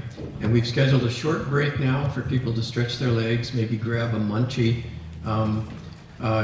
take whatever kind of comfort break you need. We're going to. So I'm Pat McGreavy from Glencoe, and I work with a small group called CalAm Team. That stands for the Calaveras Amador County, and we formed right after the Butte Fire. So, and we're all, well, most of us are retired folks, and after the Butte Fire, we got together, foresters and myself, and we said, we got to do something about preventing the next catastrophic fire in Amador and Calaveras counties. Wait a minute before you go. Where's the button? It's going to have to be the page down button. The second one? Yeah, let's try it. Okay, that's good enough. So we started, everything the fireworks that I'm going to tell you about were all constructed after the Butte Fire, and mostly after 2016. So we're looking at about 9 years of effort. When I look at it, or we look at the control of catastrophic fire, or prevention of it, I think the three-legged stool, and the first leg is our local fire districts and Calfire, and their effective response to put out fires while they're small. And then we have fire-adapted communities, and that's what this is all about. Well, it's home hardening, defensive space, ingress, egress. That's your bag. What we work on is resilient landscapes. That means big pieces of property. And so we deal with the Forest Service, BLM, SPI, large ranches, and water districts and the like. So so we're just a couple old retired folks, and we don't own any land, and we're not an agency. We're just volunteers. And so we work with other people, and here are the other people that we work with. I think there's, 13 or 14 different agencies on there. I'll screw this up. I'll do it. That one. I'll just sit here. Okay. So, after the Butte Fire, the first task that we gave ourselves was to map all fuel breaks in the 2 counties. And our area of interest was where our homes are. So east of Highway 49, up to the Forest Service country at about 4,000 feet. And so, to our surprise, we found that there really weren't very many coherent strategic fuel breaks, like almost none. They were all, the fuel breaks that we did have were all above 4,000 feet in SPI land, and usually roadside clearances and that type of thing. So the next thing, so this slide here tells us this is the number of ignitions or starts in 2017 in Calaveras County, and there's 120 of them. And so there's not much we can do about ignitions. We're always going to have ignitions. So we know that we have to focus our attention on fuels reduction or fire suppression. Next slide. So a key thing to look at when we look at all those ignitions is how good our fire departments are, because they put out most of those ignitions. They get there quickly. Well, the fire is small. As a result, we have very few fires get over 10 acres. And so these are plots of the number of fires every 5 years that got over 10 acres. So what this slide tells us is that the fire department gets most of the fires out, but a few slip by. And like this is the Butte fire of 2015 as an example. Why did it slip by? Well, these big fires, the big fires, they started as small fires and they grew to big fires. They probably grew to big fires while they were in our deep river canyons where our fire suppression teams can't get to, especially at night. So take the Butte fire. It started in the late afternoon in Amador County, and it burned all night long in the McCollum Canyon, and then it came out and overwhelmed our suppression forces. So the next slide, please. So those big fires, those 3 or 4 big fires, here starting in 1988 with the Railroad Flat Fire, here's the Butte Fire, Darby Fire, Old Gulch Fire.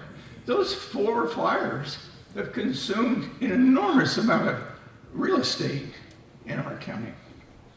And this is what our team is trying to prevent from happening in the future, please. So the big problem that we have in Calaveras County, in fact, all our forests, I guess, in the western United States, is a large amount of fuel that we've allowed that we retain on our forest floor. So, and it's all around us in West Point. So here is the West Point wastewater treatment plant. I think this acre, 2 acres, 3 acres there are probably the worst acres in Calaveras County. You can't even walk through there. Over here is right near Deerdorf Road. You can see all the ground fuel. You can see the ladder fuel going up that will take a fire into the canopy. And when it gets in the canopy, we're in trouble. Next slide. So the question is, can we convert these high-risk landscapes on the left into a fire-resilient forest, which is on the right? So here's Pine Grove in 1926, when we had natural fire cycles and there was no understory brush. And look at the trees have no ladder fuel. And so this is a fire-resilient environment. So you could probably start a fire down there, and it'll meander around, and the fire department has plenty of time to get there and squirt water. Next. So how do we get from the brushy environment to the fire-resilient environment So our methodology, we use masticators. And so here's an example of a big masticator that this is working on at Sandy Gulch. And these things can mulch logs up to 36 inches in diameter, etc. Here's another type of an excavator with a masticator at the end, which chews up the brush and leaves a layer of mulch on the ground. And this is out at the end of Skull Flat Road. Next slide. So if we do our job right, we end up with what's called a shaded fill break. So this is out at Lily Gap, and Lily Gap Road, right at the intersection of Lily Gap Road and Hidden Valley Road. And so you can see there's no brush on the bottom, there's no ladder fuel, and the trees have been spaced out so it will not support a canopy fire. And we're putting shade on the ground to retard the return of brush. This picture here was taken about 2013, 2014. I'm going to come back to this area and show you what it looks. Some of it looks like today, and because after 12 years, the brush has come back. Next slide. So our projects, we have focused on both sides of the county. So what we've been working most on is the Highway 4 corridor, going from Murphy's down on the bottom up to the Calaveras Big Trees State Park up on the top. So you can see that's about 20 miles or so, air miles.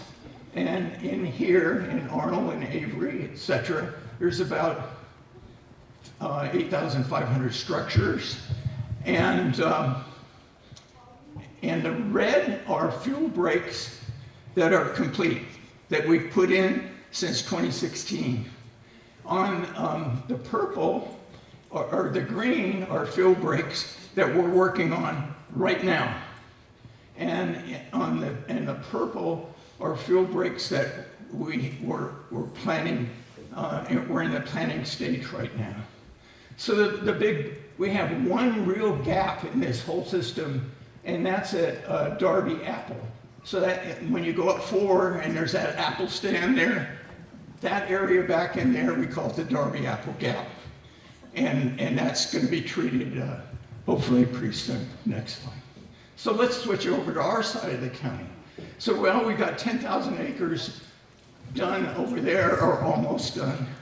On our side of the county, we're not in very good shape. So here's McCollum Hill down here, and here's Lily Gap up here. There's West Point, Sandy Gulch, Glen Cove, Rich Gulch, blah, blah, blah, Highway 26, and up Whitten Road. So on this side of the county, we have about 3,000 acres that need to be done, or some of it's already done. Right now, we're finishing up down here. That's that big fuel break on the 13 curves going from McCollum Hill down to the bridge. That fuel break was designed and started by one of our homegrown boys, Gordon Long, who was raised at Long's Christmas tree farm in where Sandy, that's Woodhouse. where? Woodhouse. Anyway. Woodhouse mine. Okay, oh yeah. So then we go up here. Now these purple are things that I've been planning, and I do that using GIS and looking at aerial photos, looking at slopes, looking at fire history, etc., looking at land ownership.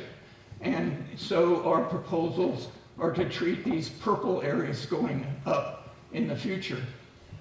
In here, this is the first project we ever completed on BLM land. This is what we call the South Fork fuel break. We actually designed that with Calfire, and Then up here is Boomerville, which will be completed next year. And then Lily Gap, and then up here is Lily Gap. So notice, oh yeah, and I'm going to show you in a minute this purple around West Point that I've been fooling around with as trying to get something going in our area. So I think then the next slide, go ahead, is Lily Gap. So I showed you that really nice picture of the tall pine trees and the shaded field break. So that was 12 years ago. This is what Hidden Valley Road looks like now. So the manzanita is now 5 feet tall. And here's near Hidden Valley Road with 5-foot manzanita maybe. And in the background, you can see that the beetles are back. So this needs maintenance. And the maintenance, so this is 12 years. It probably should have been remasticated at 8 years, somewhere around there. So we can say that every project that we do has a life in our area of around 10 years. Next slide. Okay, here's West Point. And so knowing that I was going to come and talk to you folks, and you're going to drill me about, well, what's going on in West Point, I started to work on a field break around the perimeter of West Point. And these different colored polygons just represent treatment units. So when I designed these, this is where the fire was a couple years ago. This is Gary Smith's property. Ron Burke went down here. And we come around and treat that, but then we take advantage of open grasslands here and some open grasslands down there. And while looking at the slopes, I noticed that we could come down here. Here's Highway 26. Here's the river. That there's actually a ridge going across there where the slopes are not very steep, and that we could probably put a cross-river field break in there, which is important because we want to stop fire going up the river and stop fire coming down the river. So that's why I did that. And I think I put some prices over here. I wanted to talk to you about prices so you get an idea of how much this costs. So in this design here, it's a little over 200 acres. And if you go way to the bottom, you can see that the estimated cost would be somewhere around $530,000 at a rate of $2,500 per acre. So this is heavy duty stuff. Next slide. Oh, now we're going down to McCallum Hill. This is Gordon Long's field break. And it's huge. It's being finished right now. And this is some field breaks that the Cal-Am team has been putting in. So the Cal-Am, so this is a big grant that came from, Calfire, I think. This grant down here are the small field breaks that we're putting in. Every year, PG&E allocates $100,000 max to nonprofits who submit applications to put in field breaks. So I got together with Mike Delorto, the chief in McCallum Hill, and last year we got a 2024 PG&E grant for about $100,000, and we did some work on this side of town. And this year we put in again, and we got it again. So right now we're putting in these colored field breaks over here and then there, and then some others down at Golden Hills. So, but the point that is really important is that because of us being proactive, we now have a field break going all the way around McCallum Hill, except on the south side. There's one other very important point to make about this field break, this McCollum Hill. See the black hash marks?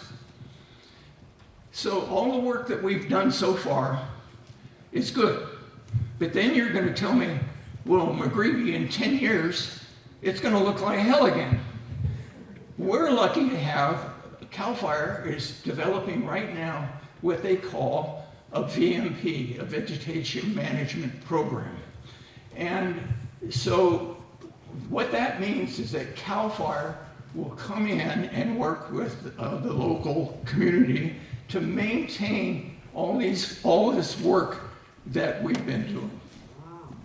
And so an important point is a lot of this should be burned as in the future, every 10 years, maybe using prescribed fire, and that Cal Fire would take responsibility and liability for those fires. That's really important. And what you should think about, what McCollum Hill's doing, why isn't it being done here in West Point? Why aren't you applying for PG&E grants, et cetera? So there's no reason why this can't be repeated here. Next slide.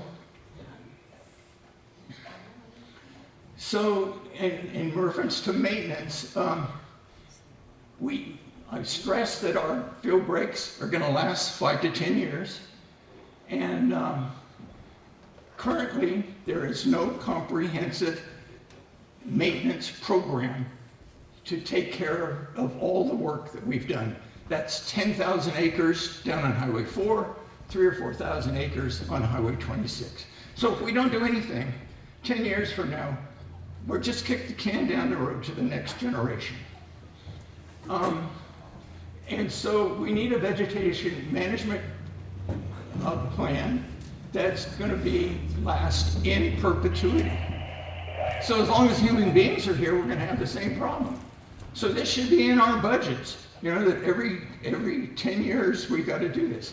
So actually, we only have to treat in Calaveras County 1,500 acres per year. 1,500 acres a year would translate into an annual cost for maintenance of $1,500,000. That's doable. So where are we going to get the money? It'll probably have to be financed by grants, state and federal agencies. Environmental. We have to have environmental analyses done. They can get very difficult. So we need a simple multi-year environmental documents. And then finally, and most important, and I'll read this, the program must be managed by a fire marshal, that's what I call him, a fire marshal with expertise in forest management, GIS, grant administration, contracting, and diplomatic skills to collaborate with all landowners, the Forest Service, BLM, SPI, water districts, private parties, etc. And just flip to the last slide and I can go through it fast. So to recap, all fires start small and fire size depends on the response team of our fire departments in Calfire. They get there soon while it's small. Small ignitions grow into big fires in deep remote canyons, where our firefighters have difficulty accessing. We put our landscape scale field breaks on the canyon rims, to give our suppression forces an advantage when the fire comes out of the canyon. And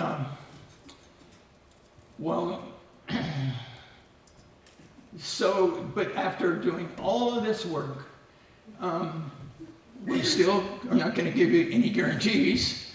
And so it really comes down at the end that we must do our home hardening, defensible space evacuation, and support our local fire suppression folks, Cal Fire and the fire departments. And then finally, we got to get on it, because remember, God only helps those who help themselves. So thanks a lot.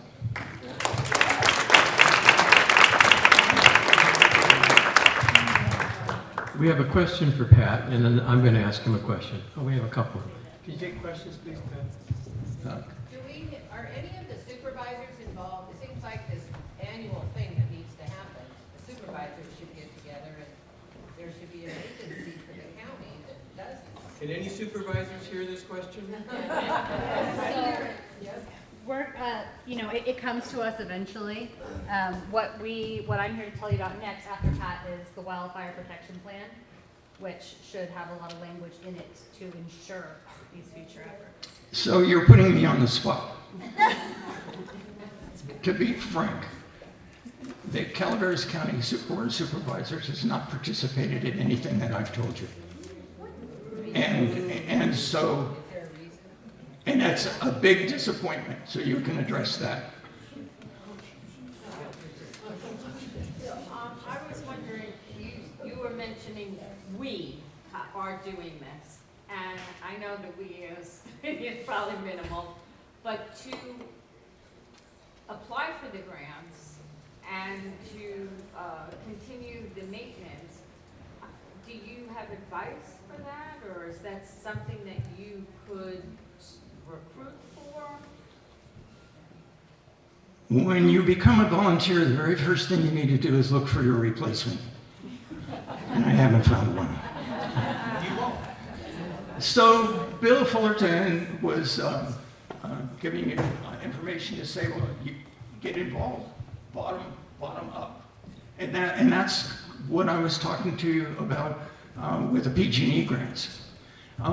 That's a good chance for you that they're small, easy grants to write, and you could work bottom up.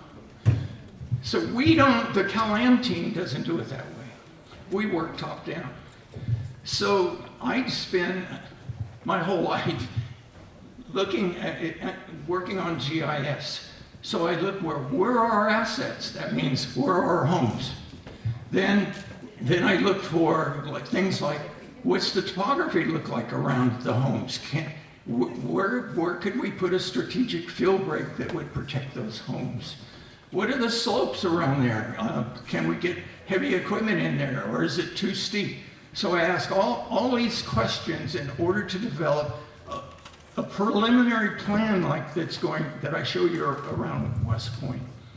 So the kinds of things that I do, and I work with foresters and contractors while we do this, is a lot of technical stuff. And of course, it's on a landscape level. So for me, I don't know if I answered the question, but for us, it's top down, big scale stuff. And here you go. Okay, I have a question. We've got the lights back on, but I hope can everybody see this clearly enough? Okay, so I live here. Now, I consider myself a West Point resident, but I don't live in the town. And Pat, I appreciate the interest that's now being taken in protecting West Point town, but our community sort of fills this area here. Personally, I'm particularly concerned about threats coming up canyon from the west. What can you say to us about what could happen to improve that situation? First of all, I would say that why did I start with West Point town? And it's because you want to get the biggest bang for your buck. So if we're paying $2,500, $3,000 an acre, I can put a field break around the town and protect more structures. Where you're talking about is called a WUI interface. It means that your houses are all dispersed. So that same $2,500 could only go to protect one or two houses out there. But having said that, you could look at West Point as being the anchor and working out down Highway 26 your way. I think just as important is to go from West Point over to Barney Way and to, what's the name of your subdivision? Lynn Park Acres. Park Acres. Thank you. Oh, yeah. Blah, blah, Park Acres. You know, there's, 125, 150 homes over there. with, you know, with another that need protection, and we got protection going all around it, almost. It's a tough problem, you know, but not unsolvable. I mean, somebody, I'll say this, you need a plan. You need to get something on a map. Until you get something on a map, nobody's gonna pay any attention to you, you know? And put it on a map and put some dollar figures behind it and go for your grant. You might get it. Thank you, Pat. I'm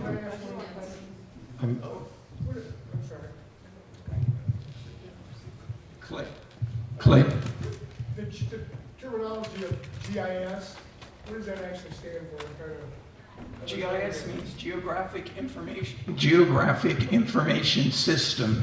So, you know, like there's these huge databases. So I can sit at my house on my computer, and for every structure in the United States, there's a little black square. So I can pick out your house, my house is on there. So I don't have to go around and put it, you know, dot on a map to find out where all the structures are. Well, the structures happen to be what our assets are. So I can, what I say, I think in West Point, I forget how many houses I said we were gonna protect, a couple hundred. Is it there? I can't read it. So all I do is draw a circle. Can we have the lights down back there, please? I draw a circle around West Point, and the machine will automatically select that structures inside that circle and tell me how many structures my field break is going to protect. Any other questions?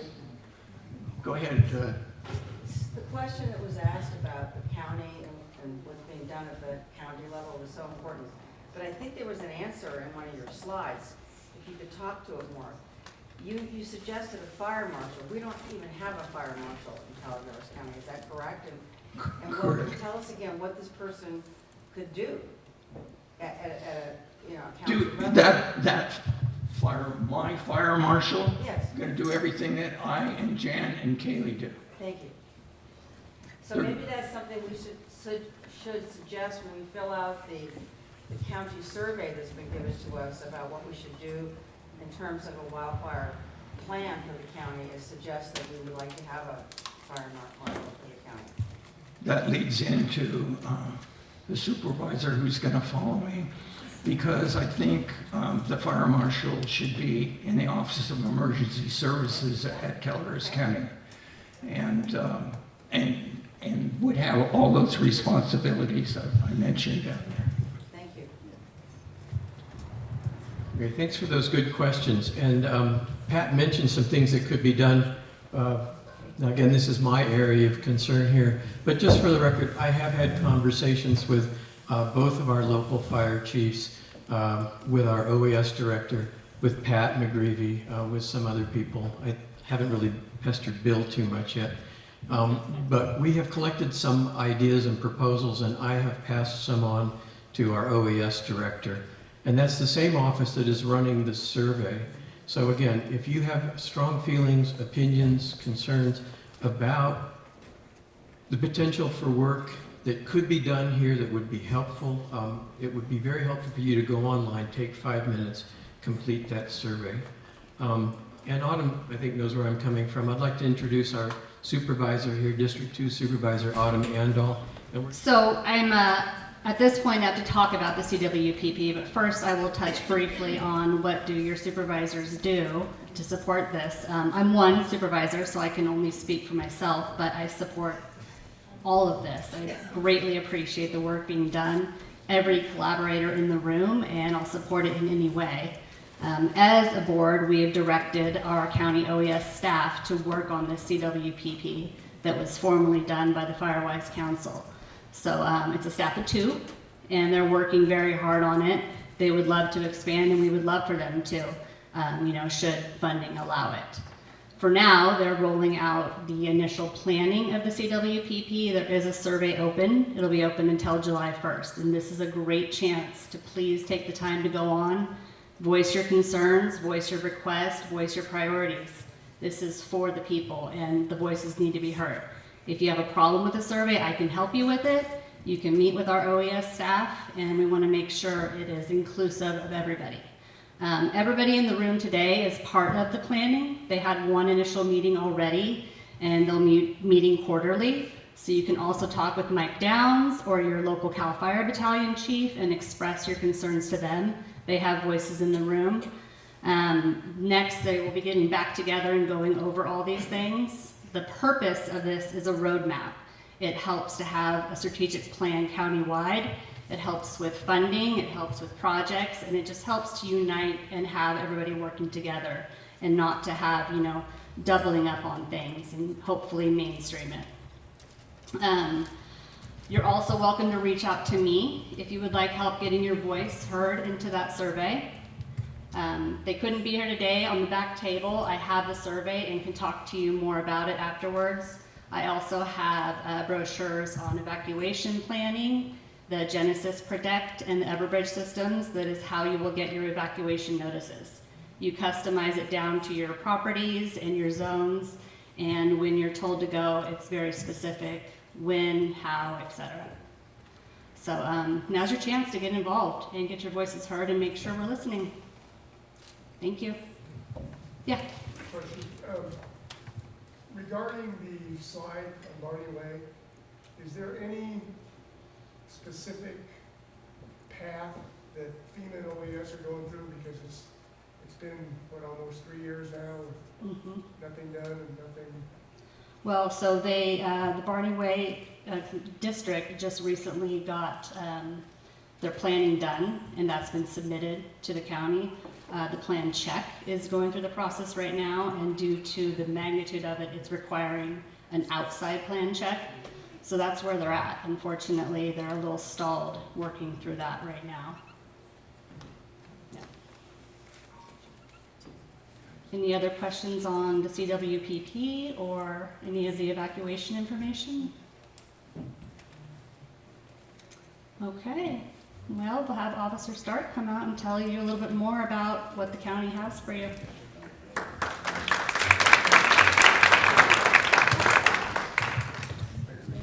Thank you, Autumn. And just with a show of hands, how many people in the room here do not know what evacuation zone you live in? Okay, there's a dozen, maybe. We had hoped to have printed maps here today, but we weren't able to obtain them. But there are online maps through the county's website.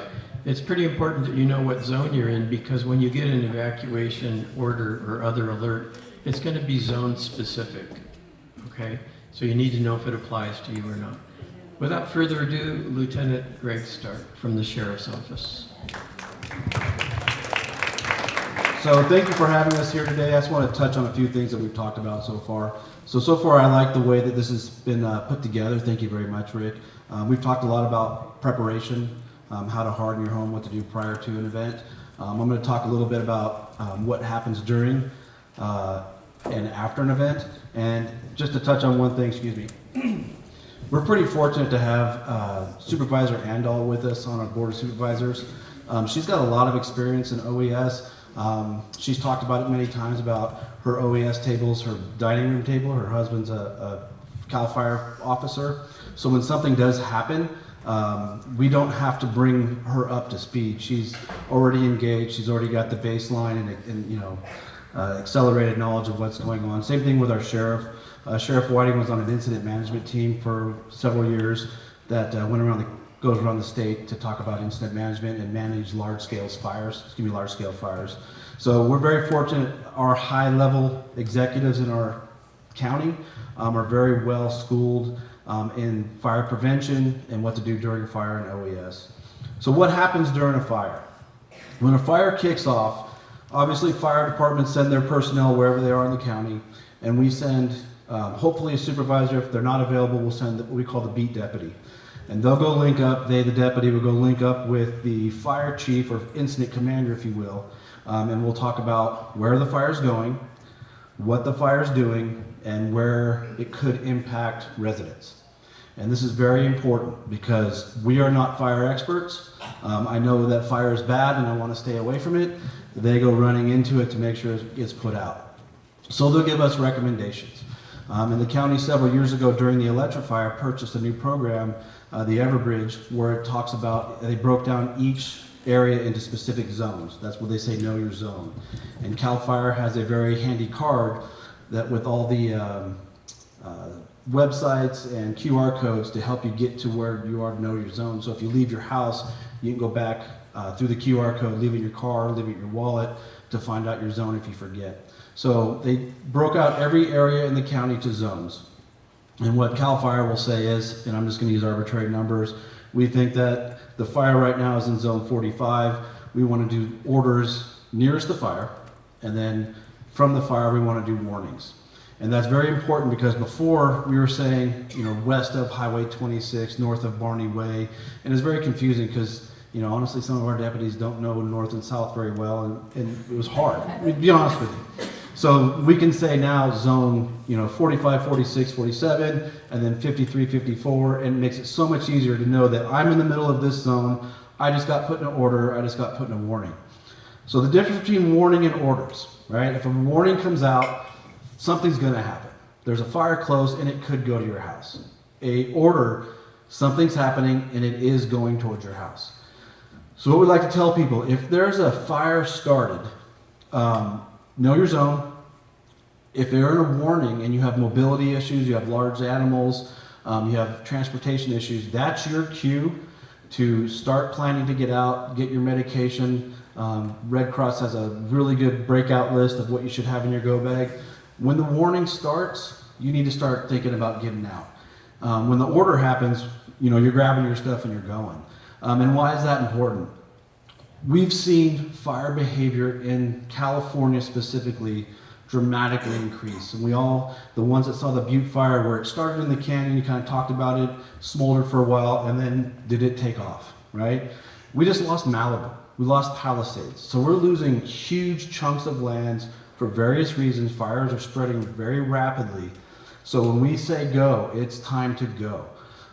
And why is that important in this area? There's really only two ways out. You can go one way out of town, you go down 26 to Moke Hill, you can go over to West Point, and if you know the area and it's clear, you're confident, you can go out, Bald Mountain Road, you can go out Blue Mountain all the way around, however you want to get out.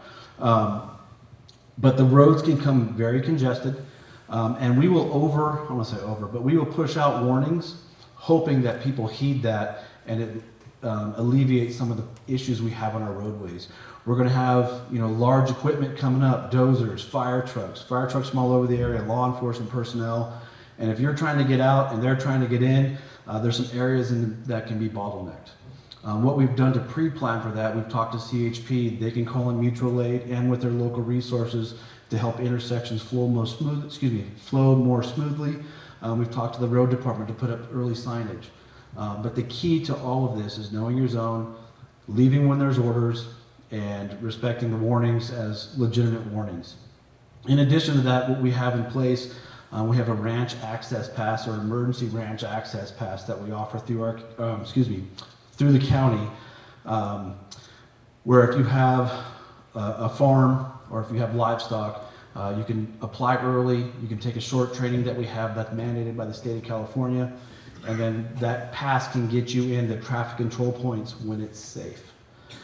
It's not an all-access pass, but it can get you in there to move livestock or feed and water livestock. Any questions so far regarding our initial response? Yes. When you get the go order and there's two main ways out of town, how will you know which way to go? So our deputies, good question. Which way do I go when there's a fire? Our deputies, when they evacuate you, should have the most latest information on the best way to leave. Our initial public information will be put out with myself and CAL FIRE, and we'll probably run the Calvary Sheriff's Office will run the initial news releases through our various social media sites. The Nixle that Supervisor Andel talked about, it's imperative that you sign up for those with general routes that you can take to get out safely. Now be advised that that's going to be, the way things are going, that what we say initially could be a great way, but then it could obviously, due to fire behavior, not be a great way to go. So we'll tell you where the fire's at in the messaging and which way you should go. Yes? There's been recommendations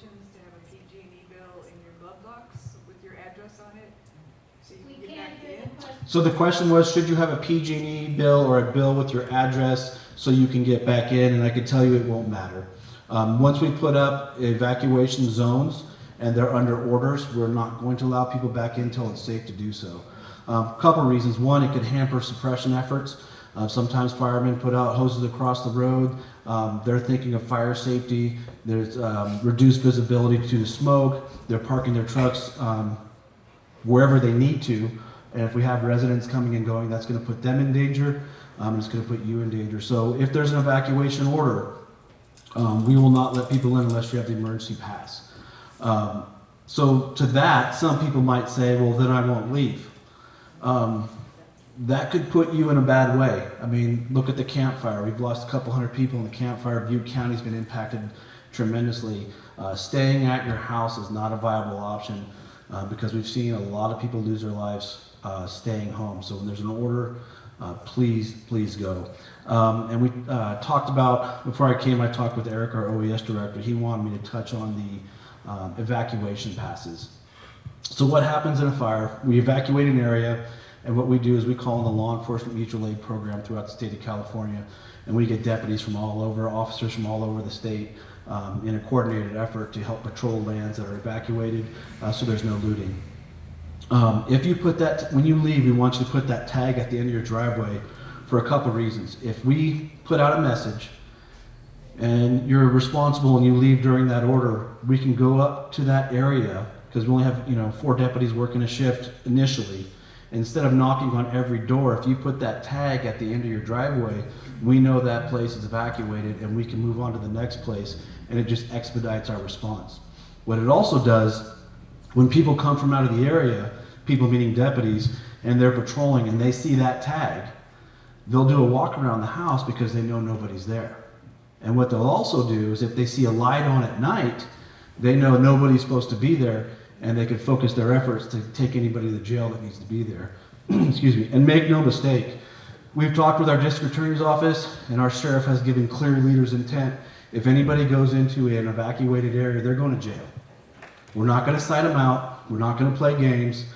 During the Electrafire, I believe we took 7 people to jail that thought it was a good idea to go around the lines. So we will take people to jail. And the district attorney has already committed to prosecuting them to the fullest extent. We look at it as fire doesn't necessarily victimize people because it's a natural event, but we're not going to allow people to come into our community and victimize our people who left their residence at our request. We take that very seriously. So we will over-order additional resources to make sure that they flood the area, and during the Butte Fire, we had a very low number of houses that were looted. So we take that order very seriously. Any other questions so far? Yes. Is there like a sound system that will like, hey, there's a fire, like several feet off? Or... At this point, we don't have a sound system, but deputies will use their public address system on their PAs if it's a rapidly moving fire and they can't get to every house. But to my knowledge, there are no sound systems. Question over here? Where do I get the permit that allows me to come back in and feed the cows? So through our office, we hold, every year we hold a certification process. It's a short couple-hour training that we do. Before I leave, I'll get your number and I'll make sure you're signed up for the next one. So all right, we've all evacuated and we're wondering when we can come back. That's when it's important to know your zone. In conjunction with Calfire, we will put out vetted information of what the fire is doing, where the fire is at, and expectations. Our goal, as soon as we evacuate somebody, the first question is, where do I go? And the next question they always ask is, where do we come back? How do I come back? And if a fire moves through an area, there's a process we go through called repopulation efforts to make sure that when we send you back into the area, we're not going to, when we send you back into an area, that the fire is out or near out and it's not going to blow back through an area. Because the last thing we want to do is say, evacuate, all right, come back in, all right, evacuate, and then we're going to be the boy that cries wolf. So if an area gets burned, and specifically inside the burn area, we need to make sure that PG&E has a chance to go through and get the wires off the road. The road department comes through and investigates or looks through all the culverts to make sure the roads are safe. The road department comes in and does the same thing. We may need to make sure that we have proper messaging. So if you've been out of your house, what's the proper way to re-energize your lines?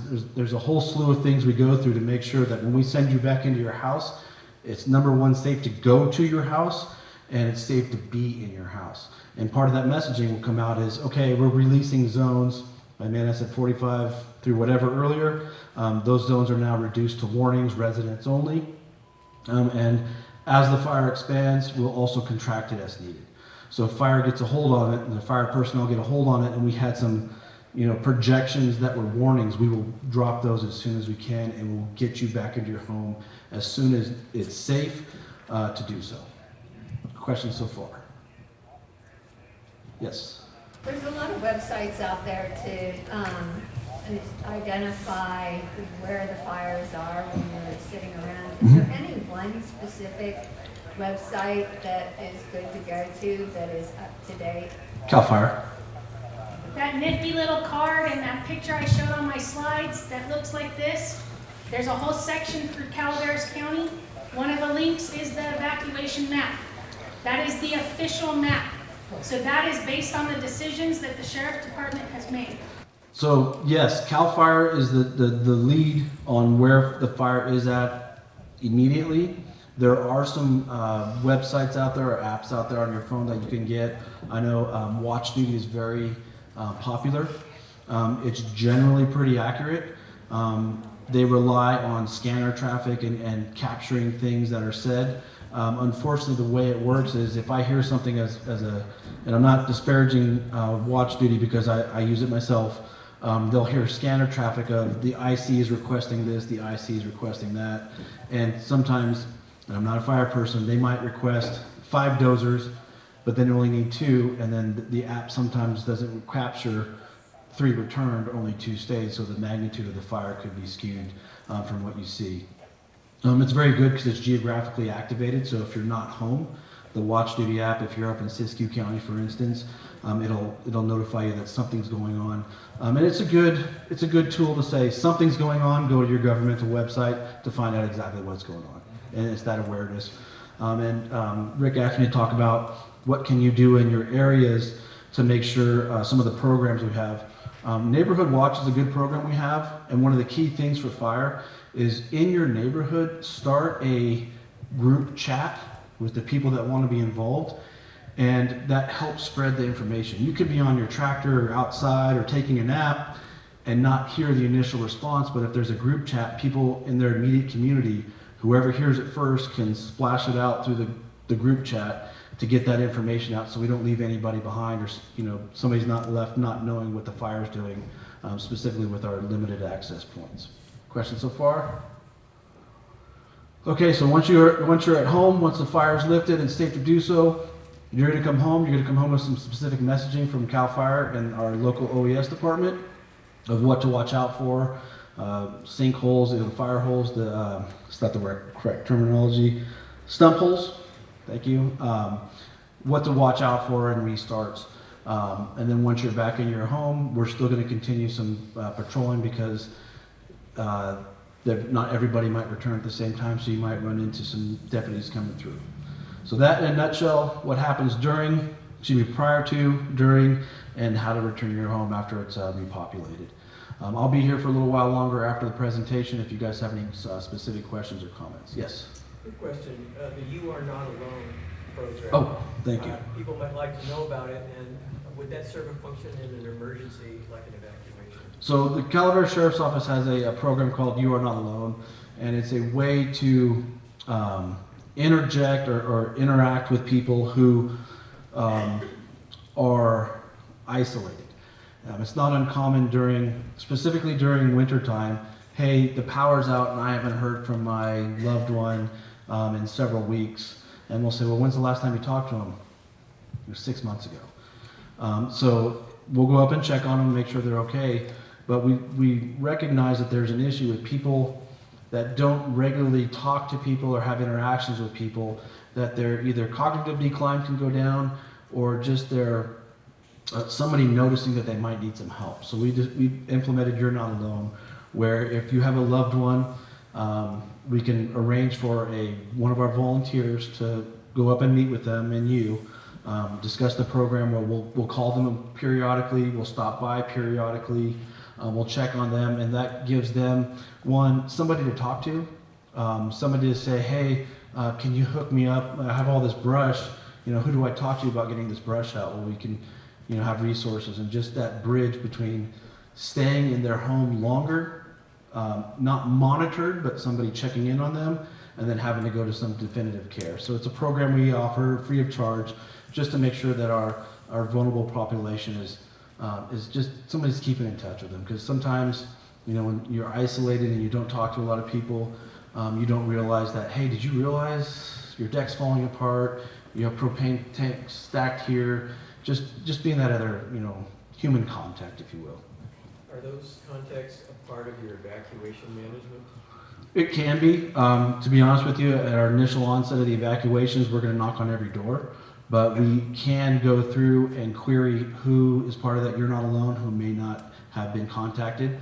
Or if we knock on the door, we know that that person is part of the You're Not Alone, but we know through our coordination that they're spending the week at somebody else's house. Yes? Is there, building on that, let's say somebody needs oxygen, or they have some medication that has to go with them and there's batteries. Is there a registry for people like that, so you would know? So the question is, what happens if somebody needs oxygen, medication, A wheelchair? A wheelchair? Do we have a registry of that? We do not. That's one thing we're working with Butte County. We had a conversation with them not too long ago. They track some of that, and we're working at a program that they have to keep that on our in-house system. But generally, if a deputy goes to a house and knocks on the door and somebody says, I have mobility issues, I have a wheelchair, I have oxygen, we're not going to just say, there's a fire, see you later. We'll take that person in their wheelchair and their dog or whatever. We may not take them to a specific shelter, but we might take them to the West Point. Let's say the school is a safe zone. We might take them there and then go back and start our evacuation process over again. So yeah, we'll knock on the door if somebody needs help. And just to back up, that's why it's imperative that if you have mobility issues, or you know of somebody with mobility issues, transportation issues, large animals that need to be evacuated, that's where that warning comes in. That's so key. And I know I shouldn't throw her under the bus, but that's where my mom kind of falls through. It's just a warning. Mom, it's a warning for a reason. If there's a warning there's a shark in the water, at least there's a shark in the water. You may not go swimming, right? So take the warnings seriously, because they're based on scientific models that the fire department is very well versed on. And it's not just let's put a couple more out there. It's absolutely done to save lives. The orders and warnings, the primary reason for those is to save your life. So please listen to them. Is it inconvenient? Yeah. Is it, put a burn in your, what you have going on? Absolutely. But it's done to save your life. Bottom line. All right. I'll be back here at the back table if there's no more questions. Thank you for putting this together, and thank you for everybody for being involved. Thank you, Lieutenant Stark. Okay, we're going to have a prize drawing. We have one more speaker, Ann Lentz, on insurance. Officer Kilgore asked me for a few minutes to catch up on something. Officer, how much time did you want? Not an officer, but 5 minutes is probably fine. Okay, so why don't we give Emily 5 minutes before we ask Ann Lentz to come up here. Real quick, what's the difference between hazard and risk? What is the difference between hazard and risk? Hazard is what causes the thing to happen. Risk is the probability that it will happen to you. Close. So Rick showed a picture at the beginning of his presentation of our fire hazard severity map. It's important to understand hazard versus risk because our fire hazard map is based on the probability that a fire with fire behavior that's been analyzed over the last 30 to 50 years will occur in a given area. So all that map is saying is, yep, a fire is going to probably happen in West Point, and it's a very high probability that that's going to happen. It does not measure how destructive it's going to be or take into account if anybody has done anything. Is there a Firewise community? Is there fuel breaks? Have you done your 4291? Did you harden your home? It does not take into account that. for that because that's risk, okay? So know the difference. And so where that goes into play is Martha was talking about insurance discounts. She said her provider gave her 5% for being in a Firewise community. I just wanted to clarify that in January of this year, the governor instructed all insurance companies to give incentive to their policyholders. Firewise community is one of those incentives, one of those things that can get you the incentive, but that incentive will vary from insurance company to insurance company. I've seen it as high as 15%. I've seen it as low as $3. I've seen them apply it to the entire policy. I've seen them apply it only to the fire portion of their insurance. So keep that in mind. Do you have to wait for an evacuation order in order to leave if you feel like you're in danger? No. No. Why is that important around here? Because there's only two ways out. So if you see our air attack and our tankers and our helicopter flying all around nearby your house or wherever your location is, and then you see all the fire trucks and the stuff coming by, and you're not comfortable, do you have to wait? No. Should you wait? No. The evacuation zone, know your zone. So that card that I have on my back table, keep it in your wallet or in your vehicle, because you might actually know your zone up here or learn your zone up here, but what happens when you're down in Angels Camp and there's a fire that's near the fairgrounds? Do you know your zone there? That card, if you can go look it up, and then you'll understand if you're in the evacuation areas and you're not at your home. And then to the discussion about the third-party applications that people use to monitor fires, that's no different than someone like you listening to our radio traffic, thinking they know what we said, and posting it on a website. And that's why we encourage you to go to our official sites for your official information. That's all I had.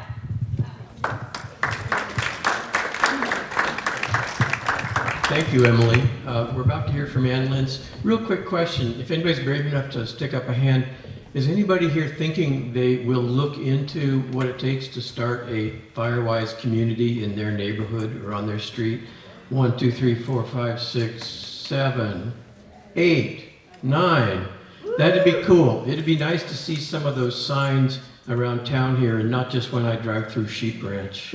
So more power to you. And if we want to talk about how we can work together, if that makes it easier for people, let's have that conversation too. Now I'd like to introduce Ann Lentz from the Ann Lentz Agency in Jackson. Full disclosure, I've had my auto policies with Ann for 10 years.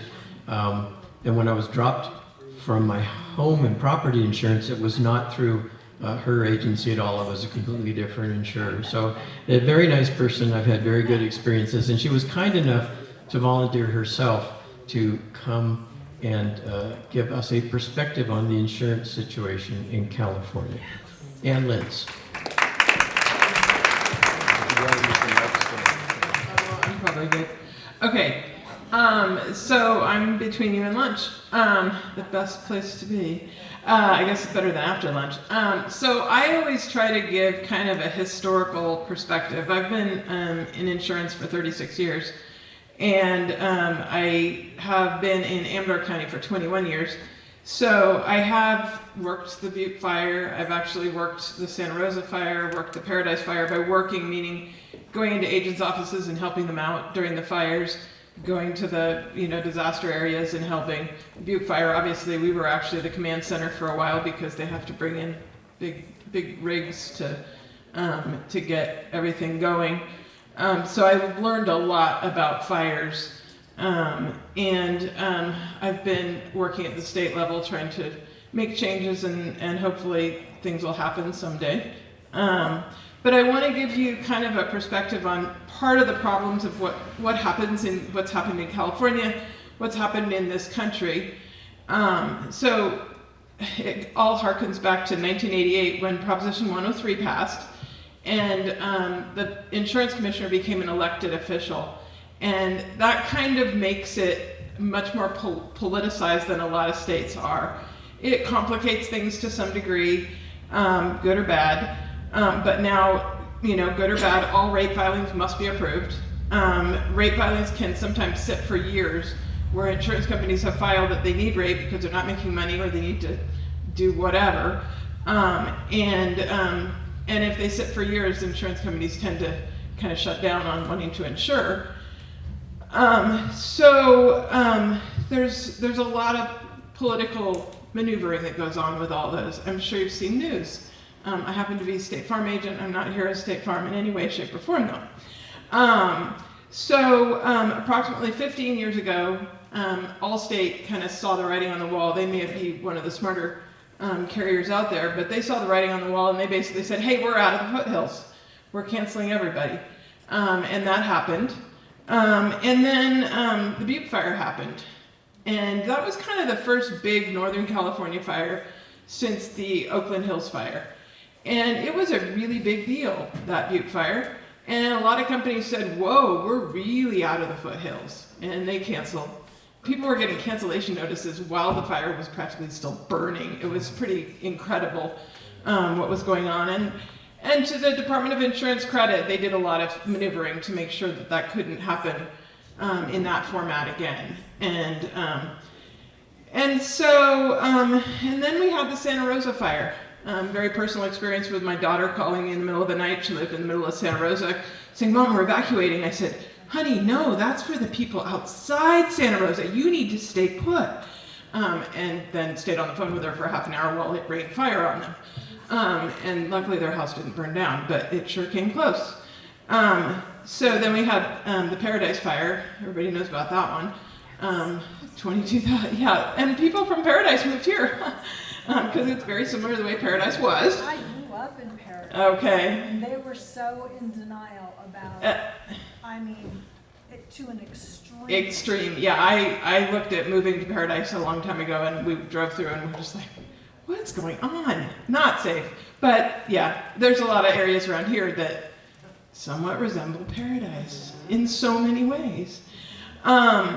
So sadly, and most carriers have left these foothill communities. I would say, I'm not trying to plug State Farm, but we're about the only one left. There's a few pockets of other companies that have stayed, but in general, State Farm and the Fair Plan are pretty much the main insurers in this area. State Farm hasn't written a fire insurance policy in California for more than 2 years now because of a lot of different political maneuvering. So it's really, Fair Plan is not only just in the foothills. I'm trying to get insurance on my in-laws' house in Sunnyvale because they're turning it into a rental. And let me tell you, some of the agents are like, hey, you're gonna have to go Fair Plan. I think I may have finally found a company to insure it, but it's been traumatic. And talking to real estate agents in that area, because we were thinking of selling it, they're like, yeah, we have houses all the time that have to go Fair Plan, even in the Silicon Valley. So this is not just a foothills problem right now, but it's gonna continue to be a foothills problem for a long time.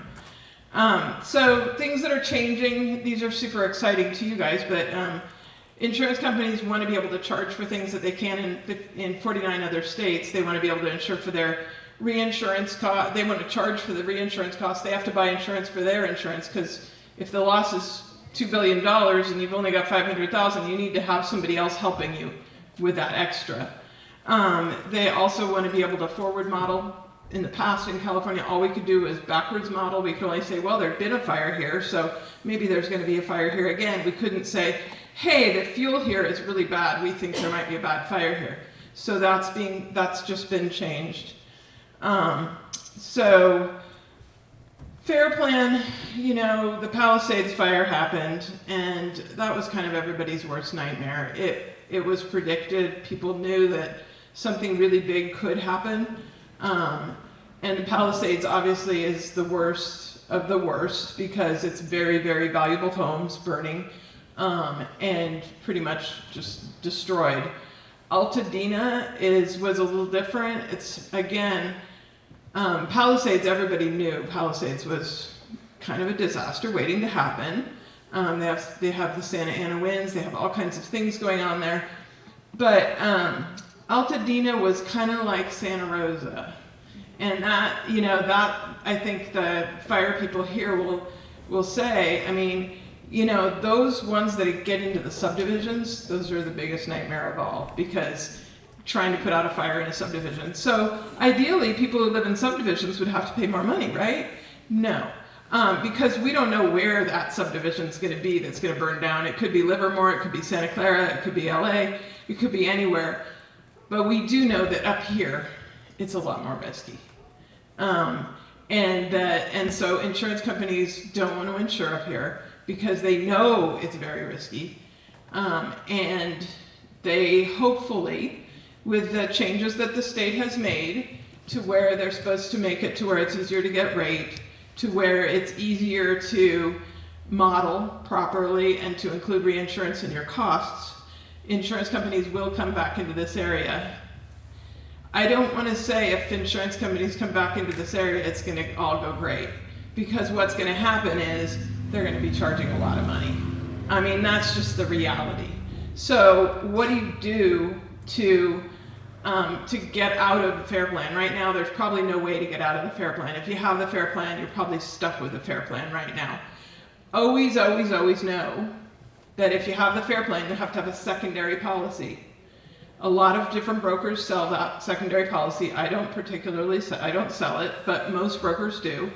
And you've got to have it because the FAIR Plan covers fire. The difference in conditions, we call it a difference in conditions, not by its acronym, policy does everything else. And I will tell you that the big everything else's in your homeowner's insurance are liability, and a tree falling on your house, and water damage, a water pipe breaking inside your house, and flooding the house. Those are the three biggies that we see that are gonna, so doing without that policy is not smart. That's the cheap one typically. And what we found in Grizzly Flat, the Kilgore fire, was a whole bunch of people had bought both policies.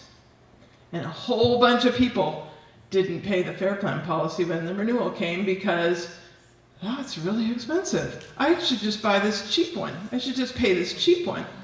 And a whole bunch of them didn't have fire insurance because of that.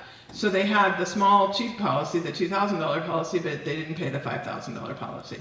So pay the policy. Tips and tricks for getting that policy cheaper is just go with the highest deductible. You know what? I mean, $20,000 deductible can actually save you a lot of money. And it's about saving, it's about making sure you have insurance for the disasters. And then on the difference in condition policy, the DIC, you could actually go with a lower deductible, and then if there is a water damage claim or a tree falls on your house, you'll have a fairly low deductible. So that can be actually fairly nice. So, you know, there's different things. Work with your broker to try to see places you could possibly cut on that policy, but make sure you have all the endorsements that it allows, because they're super cheap in general. So it's the fire that they're charging a ton of money for. So, so that's that. So I'm in Amador County. We have 43 acres in Sutter Creek, above Sutter Creek, in one of the worst fire zones. If you think your insurance is high, you should see mine. But we have a Firewise community because one of my neighbors is amazing, and you people here can be amazing and start a Firewise community. And we do give, State Farm gives small discounts for Firewise. I think Fair Plan gives at least 5% for Firewise. And then there's different discounts for home hardening. So it's not just Firewise. And Firewise shouldn't really deserve you a big discount if you're just part of the community and you're not doing anything. So the big discounts, and I think this is going to be the future of insurance, is they're going to insure you if you're really well protected. So if the fire department is going to triage your house, the insurance company is going to be more likely in the future when they come back in to insure your house. So if they're looking at your house and there's manzanita, 10 feet away, and there's brush growing up against the house, and there's a tree hanging over the chimney, you're not getting insurance. And if you have insurance, and that's what it looks like, insurance companies are re-inspecting houses, and you're probably going to lose your insurance if you don't clean it up. I bet everybody in here, because you're here, you probably are good. because that's why you're here, is because you're already good. And a lot of you have neighbors that are not good. And it's a shame that we live with that. And every time somebody tells me, well, what do I do about my neighbor? It's like, well, during COVID, we kind of looked at our neighbor's property, and she's got 40 acres that butts up against ours right near our house. And it was solid manzanita, but her house was 20 acres away. She didn't care what that part of the property looked like. And honestly, not everybody can do this, but we called her and we said, hey, do you mind if we start clearing? And she's like, no, go ahead, it's fine with me. So we cleared several acres of her property that adjoin ours. She was fine with it, she could care less. And we just do it every year. We make sure that it stays weed-eated and whatnot. And all these grants, I'm so glad that he talked about, after it gets cleared, it needs to stay cleared. And I will tell you, in my community, my Firewise community, they just did a huge BLM, like 60 or 80 acres of BLM clearing. And the beautiful thing is it's cattle pasture now. So not everybody could do that, but they did a big clearing of it several years ago, and it stayed completely clear because the cows take down everything. And people tell me, oh, well, I'll get goats. I have 15 of them. You can talk to me about how to keep goats in, how to keep mountain lions out, and the neighborhood dogs. But you guys gotta keep clearing, keep doing all the different things to try to make your house more fire safe. When you're replacing a deck, don't replace it with wood, replace it with the TimberTech, the Trex, the whatever. It's much more fire safe. And I mean, things are happening. PG&E, I sat next to the PG&E guy back there, he had to leave, but they're doing a good job of clearing. Our power barely goes out in the wintertime now. That means they're clearing the trees.